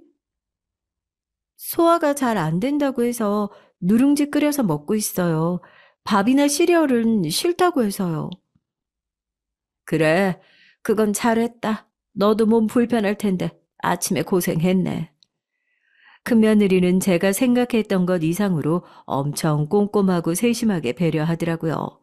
자기도 몸이 불편하고 신경이 쓰일 텐데도 제가 갈 때마다 싫은 티 한 번을 낸 적이 없었죠. 괜히 죄책감이 들더라고요. 그래서 처음 한 달을 제외하고는 저도 발길을 딱 끊었답니다. 제가 입댈 곳이 없이 너무 잘하고 있었거든요. 아들한테 잘하는 것이 제일 좋기도 했지만 제 말을 들어주고 제가 하자고 하는 것에 크게 토다는 것도 없이 너무 고분고분하게 굴었죠. 친구들도 처음에는 큰 며느리 자리가 너무 아쉽다고 하더니만 이제는 저런 며느리가 요즘 어디냐고 입에 침이 마를 때까지 칭찬을 할 정도였습니다. 요즘 며느리들이 얼마나 영악한데 시어머니 보기를 옆집 개보듯이 하는 애들이 대부분이다. 전화를 하기를 하나 내가 먼저 전화 걸면 받지도 않아요. 그런데 자기 며느리들은 어떻게 하나같이 다 착해? 아유, 전생에 나라를 구했지. 아, 어쩜 이렇게도 복이 많은지. 우리 큰애가 집안이 좀 그런 것 빼고는 뭐 입댈 곳이 없지. 사돈 둘 다 장애인이랄 게 뭐람. 아이, 그래도 그쪽에서는 주제는 알아서 딸내미 데리고 살겠다는 소리 안 해서 다행이지 뭐. 아, 외동이라고 하지 않았어? 긴장했구나? 큰아들 뺏기구나 싶어서. 내 아들이 무슨 물건이야 뺏기고 말고 하게. 그냥 멀쩡한 사람도 장인 장모라고 하면 어렵다고 할 텐데 거기다 말도 못하고 듣지도 못하는데 두 사람을 어떻게 모시고 살아. 병원 일만으로도 충분히 바쁜데 진짜 만약에 모시고 살아야 한다고 했잖아? 아유 그럼 난 손주고 뭐고 간에 다 필요 없어. 무조건 들어놓았지 결혼 못 시킨다고. 하여튼 아들 사랑은 알아줘야 돼. 그래도 지금은 후회 안 하지? 저런 며느리 들어와서. 뭐 그렇지. 잘하니까 예뻐 보이는 거지 뭐. 저는 친구들의 부러움을 온몸으로 느끼며 어깨를 우쭐했죠. 그런데 갑자기 인기척이 나면서 예상치 못한 사람이 들어오고 있었어요. 큰며느리였죠. 오전에 저희 집에 왔다 간 줄 알았거든요. 순간 우리 대화를 들었으면 어떻게 하나 덜컥 걱정이 됐죠. 하지만 큰며느리는 손님 오시는데 집에 과일이 없어서 시장을 다녀오는 길이라고 하면서 주방으로 들어갔습니다. 친구들 역시 대화를 들었으면 어떻게 하느냐고 불안한 얼굴을 했지만 저는 들었으면 저런 얼굴로 말을 하겠냐고 하면서 괜찮다고 큰 소리를 쳤어요. 그래도 속으로는 살짝 불안한 마음이 들기도 했답니다. 하지만 그 이후로도 큰며느리는 별 말이 없었죠. 그날 이후 저는 괜히 큰며느리 앞에서 말조심을 하게 되더라고요. 7개월이 쏜살같이 흐르고 큰며느리는 건강한 손자를 낳았습니다. 꼬물거리는 모습이 영판 큰아들이었어요. 시도득은 못한다는 옛말이 괜히 있는 것이 아니더라고요. 우량아로 태어나는 바람에 낳을 때 고생을 많이 했다는 말까지 의사에게 듣고 나니까 큰며느리가 정말 고생이 많았겠다 싶었죠.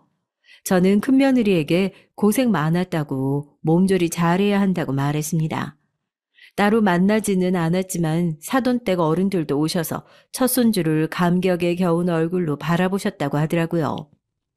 저는 산후 큰며느리가 산후조리원을 나온 이후에도 회복하는 데 시간이 걸리지 않겠나 싶어서 도우미까지 따로 붙여줬습니다. 저는 처음 안아본 손주의 얼굴이 자꾸만 어른거려서 하루가 멀다 하고 큰아들 집을 찾아갔어요. 방긋방긋 웃는 모습이 얼마나 예쁜지 하루 종일 보고만 있으라고 해도 볼 수 있겠더라고요. 다만 아쉬운 것은 큰며느리가 젖이 제대로 나오지 않아서 모유 수유를 전혀 못하더라고요.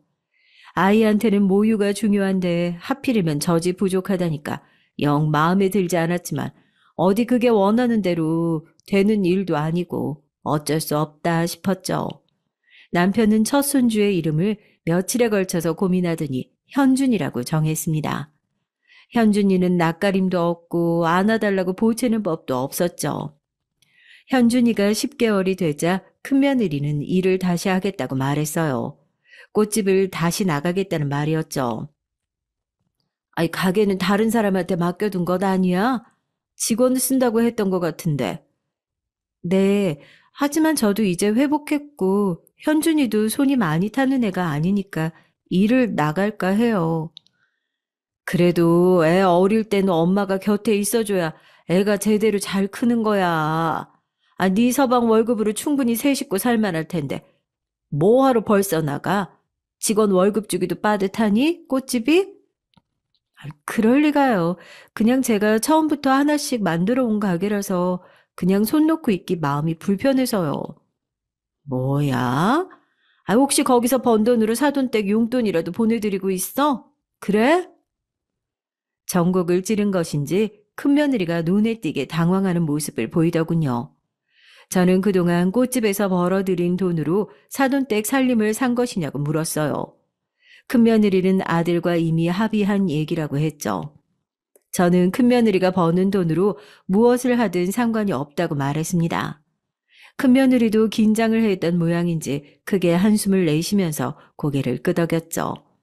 만약 우리 큰아들이 벌어온 돈으로 큰며느리가 뒤에서 자기 친정으로 돈을 빼돌렸다고 하면 문제가 되겠지만 자기가 벌어서 자기 부모 챙긴다고 하는데 뭐가 문제겠어요.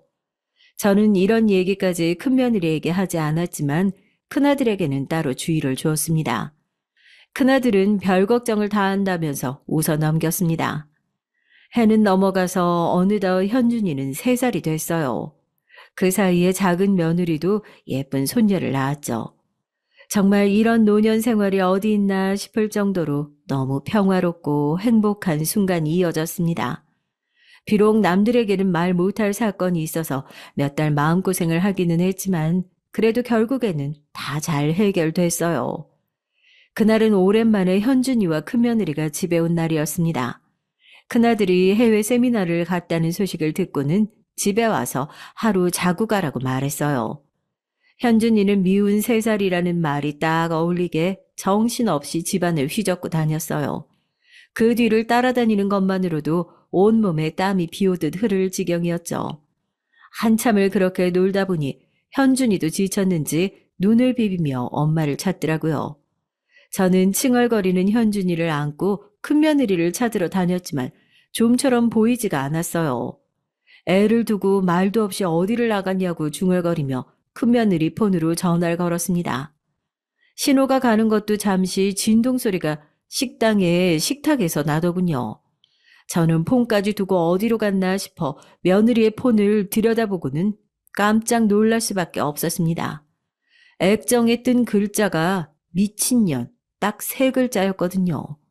처음에 저는 제가 뭘 잘못 봤나 싶어서 다시 전화를 걸었어요. 제 번호와 함께 뜨는 글자는 여전히 미친년이었어요. 저는 믿을 수가 없어서 몇 번이고 다시 전화를 걸었지만 마찬가지였습니다. 그때였죠. 세탁실에서 큰며느리가 나오더니 자신의 핸드폰을 쥐고 있는 저를 보고는 소스라치게 놀라며 다가오더군요. 그리고는 잽싸게 핸드폰을 빼앗고서는 전화를 확인했죠. 저는 그 모습을 보고만 있었고요. 다 보셨네요. 시어머니를 미친년? 어디서 어른을 그렇게 저장을 해두고 납작 바닥에 엎드려서 빌어도 시원치 않을 것이 지금 뭐? 다 보셨네요? 저는 뻔뻔스러운 큰며느리를 바라다 보다 화를 참지 못하고 뺨을 세게 내리쳤습니다. 짝 하는 소리가 식당에 가득 울렸죠. 안겨있던 현준이가 소리에 놀라 울음을 터뜨렸습니다. 저는 황급하게 현준이를 달래며 식당을 나왔어요. 현준이 놀이방에 아이를 데려다 두고 따라 나오는 큰 며느리를 막으며 다시금 반대편 뺨을 내리쳤습니다. 며느리는 벌겋게 달아오른 양뺨을 감싸고는 눈물을 뚝뚝 흘리기 시작했죠. 저는 그 모습 자체도 보고 싶지 않았어요. 가증스럽기만 했죠.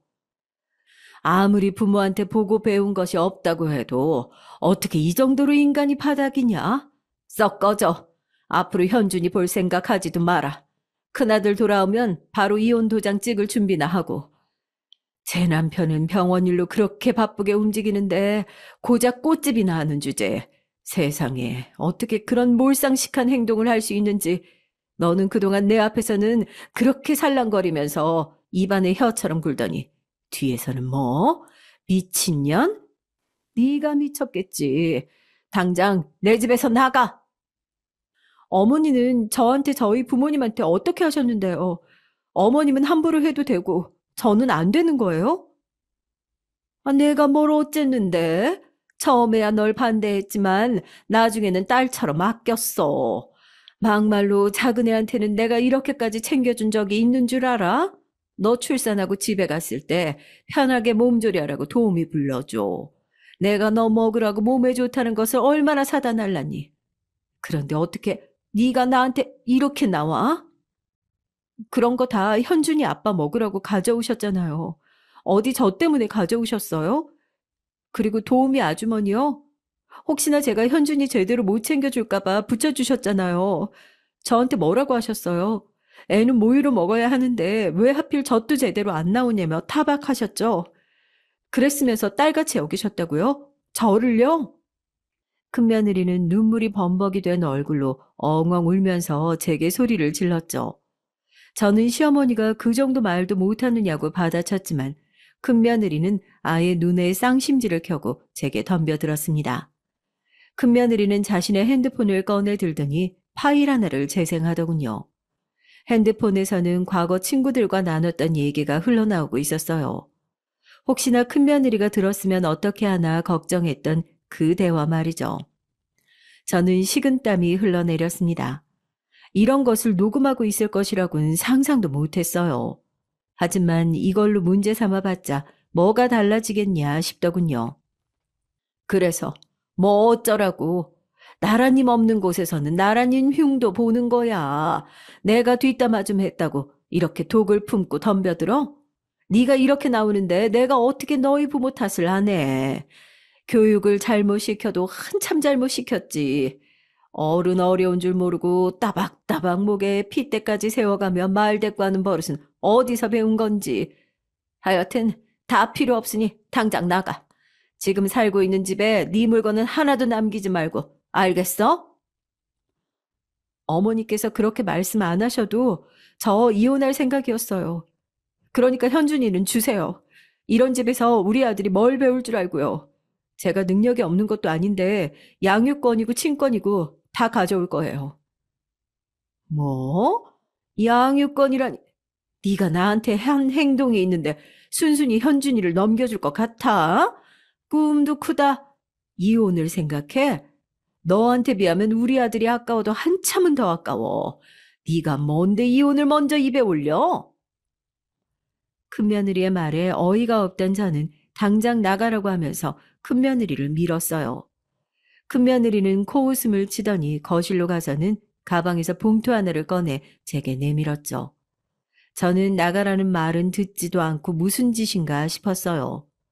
봉투에는 정말이지 충격 그 자체인 사진들이 줄줄이 나왔습니다. 큰아들의 모습이었어요. 사진에 찍힌 여성들이 한둘이 아니었습니다. 속으로 이놈이 대학 시절 버릇을 버리지 못하고 또 저질렀구나 싶었지만 큰며느리 앞에서는 태어난 척 했습니다. 고작 함께 술 마시는 사진 가지고 이혼 얘기하냐고 말이죠. 실제로 큰며느리가 보여준 사진 어디에도 모텔이나 호텔을 드나들고 있는 모습은 없었거든요. 큰며느리는 사람이 어떻게 이렇게 뻔뻔하냐고 하더니만 오늘 아침에 도착한 생생한 사진이라고 하면서 보여주더군요. 인천공항에서부터 시작해서 여자 팔짱을 끼고 걷고 있는 큰아들의 모습이 보였죠.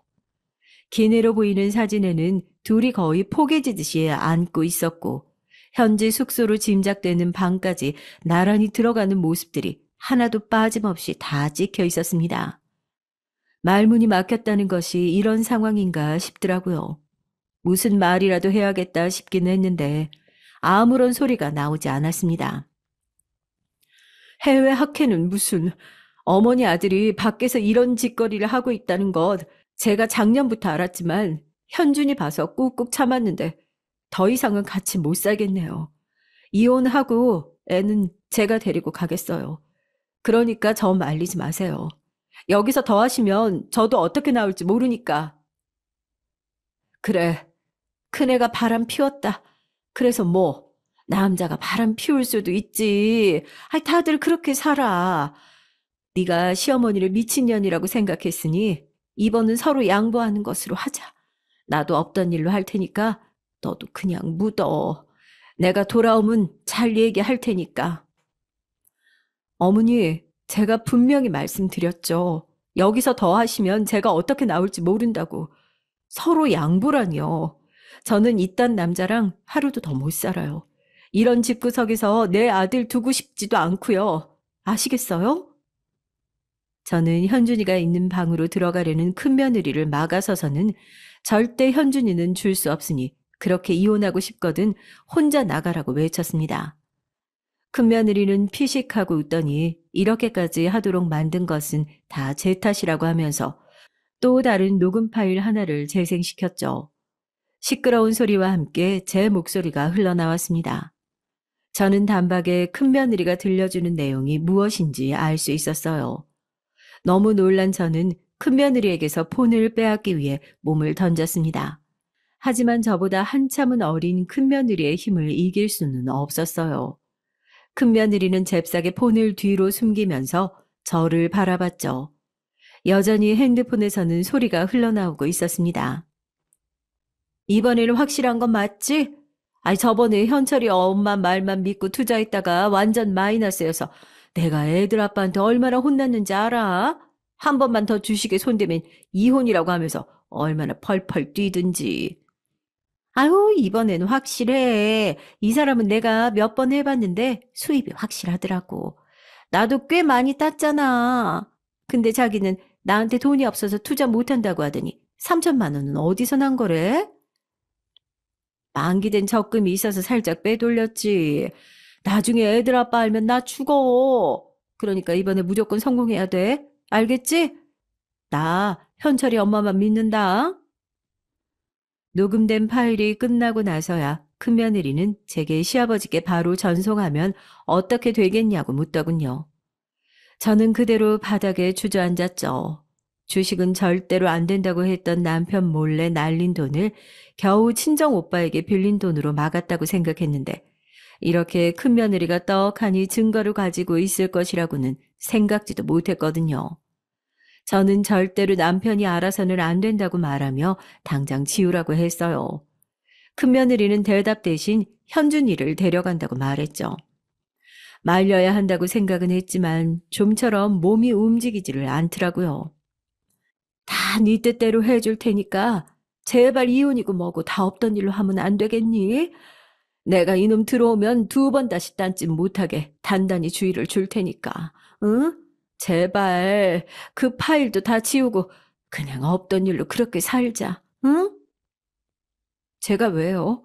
저나 저희 부모님을 존중이라고는 조금도 할 줄 모르는 사람들이랑 가족으로 살라고요?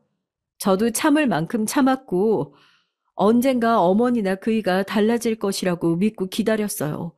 그런데 이제는 그런 쓸데없는 일에 시간을 투자하고 싶지 않네요.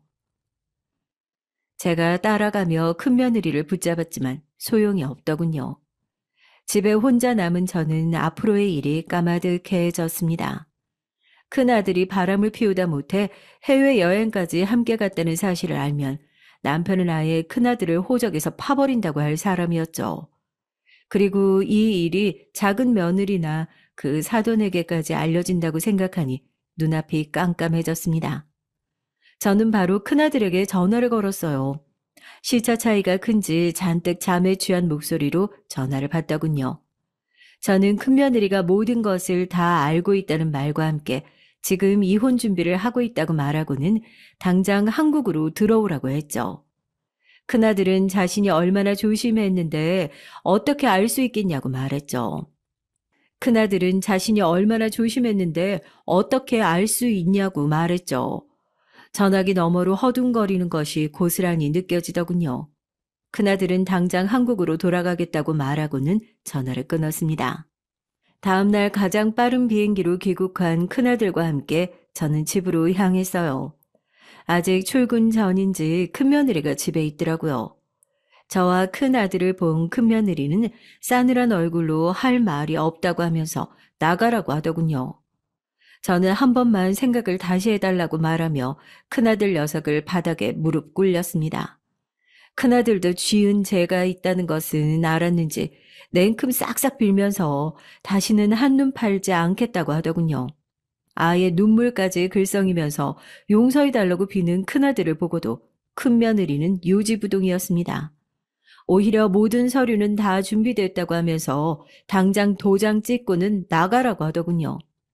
큰며느리가 내민 서류에는 이혼 합의서뿐만 아니라 친권 포기각서와 양육권 포기각서도 포함되어 있었어요. 그러지 말고 이렇게까지 잘못했다고 비는데 한 번은 그냥 넘어가 주면 안 되겠니? 나도 이렇게 비마.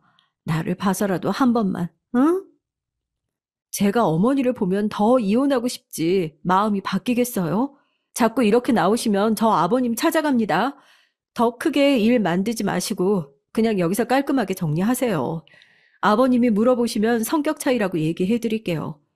제가 해드릴 수 있는 건 딱 여기까지가 마지막이니까 더 길게 가지는 말자고요. 내가 진짜 잘할게. 진짜야. 나 한 번만 믿어줘. 나 한 번 한다고 하면 무조건 약속 지키는 놈이야. 현준이 없이 내가 어떻게 살아? 큰며느리는 어디서 현준이 이름을 부르냐고 하면서 큰아들을 밖으로 밀어냈죠. 위자료로 이 집은 자신이 가지겠다는 말과 함께 큰아들의 짐은 의국으로 이미 보냈다고 했어요. 큰아들도 자존심이 상했는지 벌떡 일어나더니 침을 탁 내뱉었습니다. 잠깐 한눈 좀 판 거 가지고 뭐가 그렇게 유난이냐고 오히려 큰 소리까지 내더군요. 저는 서둘러 큰아들의 입을 막으려 했지만 큰아들은 막무가내였습니다. 자기가 이렇게까지 봐달라고 부탁을 하는데 어떻게 끝까지 이혼하자고 할 수 있냐고 하더니 자신도 더럽고 치사해서 같이 못 산다고 했죠. 그래, 이혼하자. 이혼은 하는데 현준이는 못 주지. 내 아들인데 내가 왜 친권을 포기하고 양육권을 포기해야 하는데? 이혼을 그렇게 하고 싶으면 당신이 다 두고 가면 될 것 아니야. 현준이 뭐 보고 배우라고 당신한테 맡기니? 내 아들? 현준이가 당신 아들만 되는 줄 알아? 그리고 호적이야. 이혼 정리하면 그만이지. 어머니도 뭐라고 좀 해보세요. 지금 어머니 큰손주를 뺏기게 생겼는데 왜 가만히 계세요? 큰며느리가 무섭게 몰아붙이자 할 말이 떨어진 큰아들은 제가 어떻게든 해보라고 했지만 저도 딱히 할 말은 없었어요. 아니 할 말이 없다기보다는 여기서 무슨 말을 더 했다가는 큰며느리가 남편에게 제 비밀을 말해버리면 어떻게 하나 걱정이 더 됐죠. 저의 이런 태도에 화가 난 큰아들은 신발도 벗지 않은 상태로 집 안으로 들어갔습니다. 말리는 큰 며느리를 밀치곤 현준이를 안고 나왔어요. 너무 놀란 저는 애를 데리고 뭐 하는 짓이냐고 했지만 큰아들은 이혼하고 싶으면 혼자 나가라고 하면서 빠른 걸음으로 집을 나가버렸습니다. 큰 며느리는 버선발로 뛰쳐나와 큰아들에게 매달렸지만 힘으로는 전혀 먹혀들지 않았어요. 결국 큰아들은 큰며느리를 바닥에 내팽개치고는 엘리베이터를 타고 먼저 내려가 버렸죠. 바닥에 주저앉은 큰며느리는 눈에 불을 켜고 저를 바라보더니 절대 가만두지 않겠다고 말했습니다. 저는 어떻게든 큰며느리를 달래고 싶었지만 제가 뭐라 말할 틈도 없이 큰며느리는 안으로 들어가 문을 닫아 걸었어요. 제가 아무리 얘기를 하자고 배를 눌러도 반응이 없었고요. 집으로 향하는 내내 제 머릿속은 복잡했습니다. 마지막 저를 노려보던 며느리 얼굴이 자꾸만 떠오르면서 가만두지 않겠다던 목소리가 끊임없이 재생됐죠.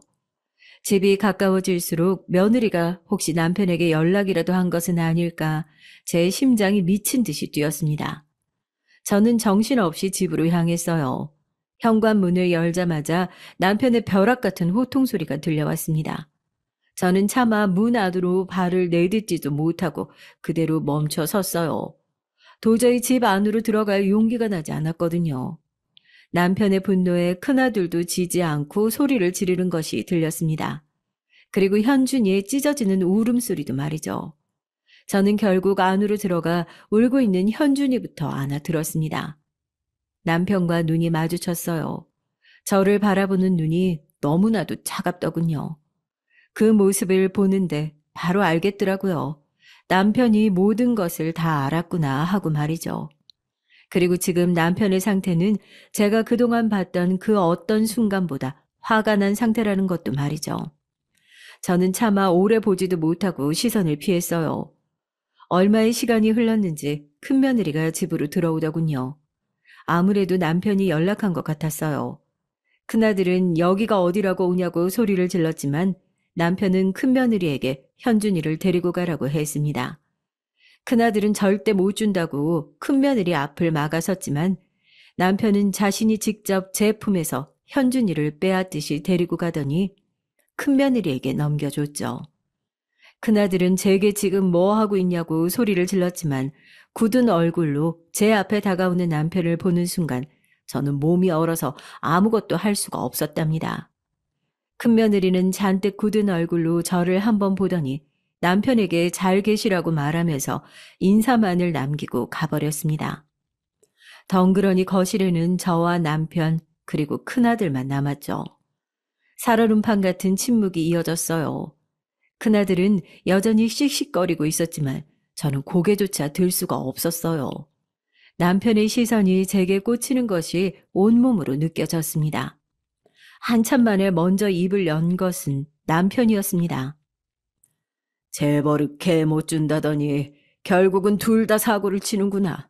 내가 너 대학 시절 여자 사고 칠 때 뭐라고 했냐?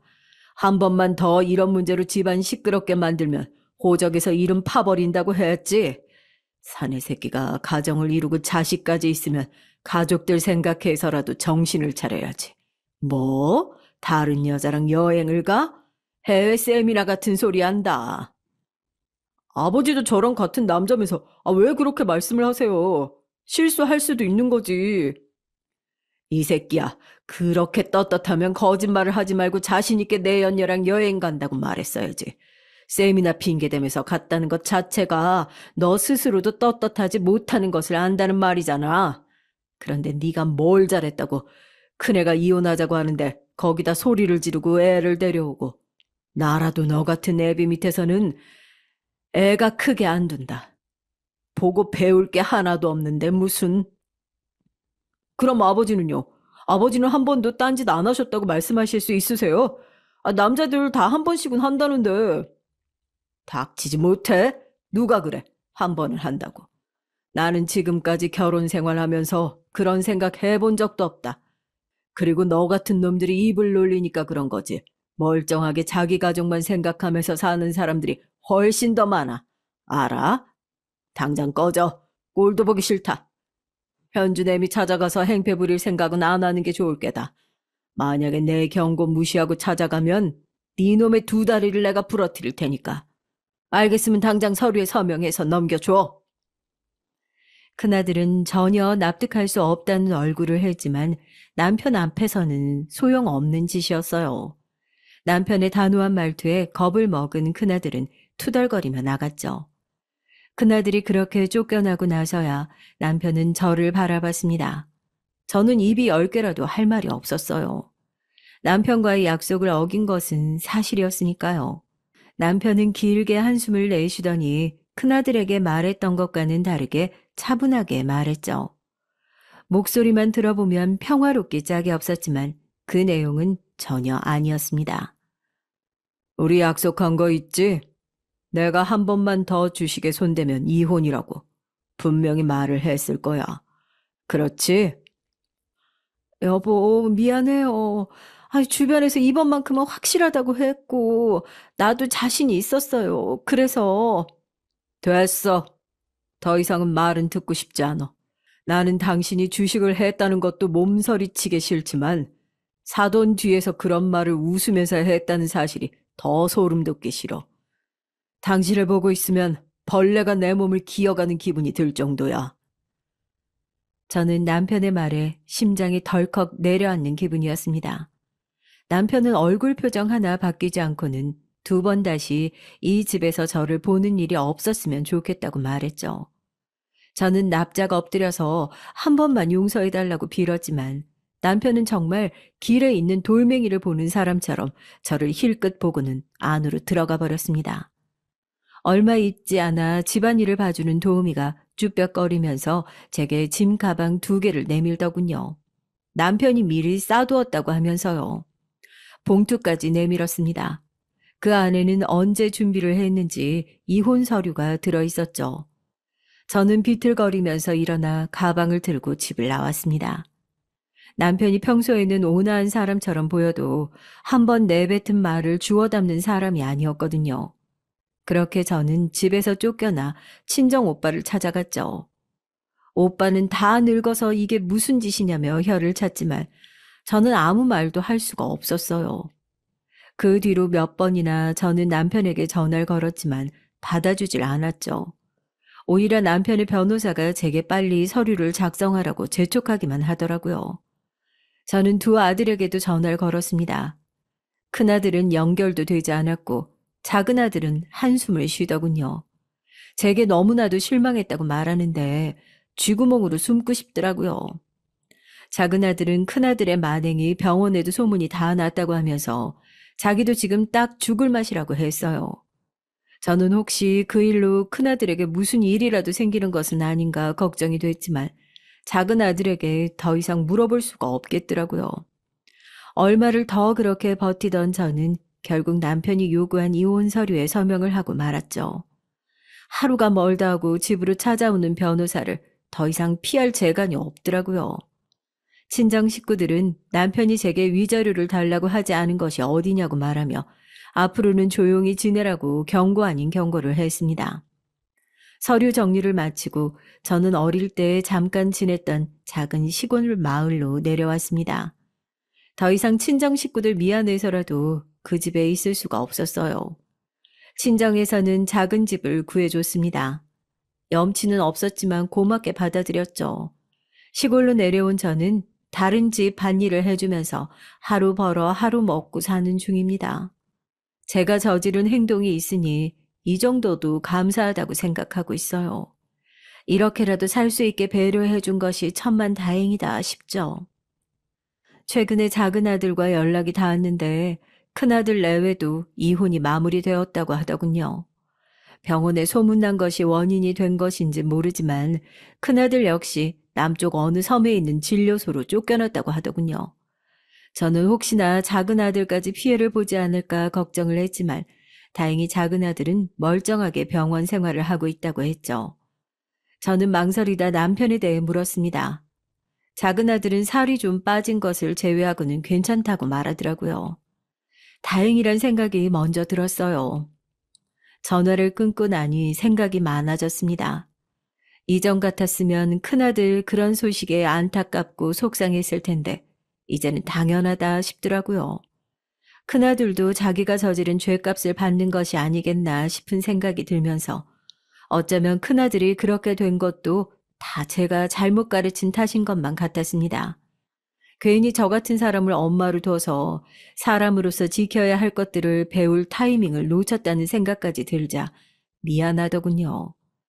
어디에 있는진 모르지만 혹시나 이 방송을 듣고 있을 큰아들에게 미안하다는 말과 함께 지금 이 순간이 부디 자신의 행동을 반성하는 계기가 되길 바란다고 전하고 싶네요. 그리고 제대로 미안하다는 말을 못한 것 같은데 앞으로 남은 인생 평생 큰며느리에게 속죄하며 살겠다는 말을 전하고 싶습니다.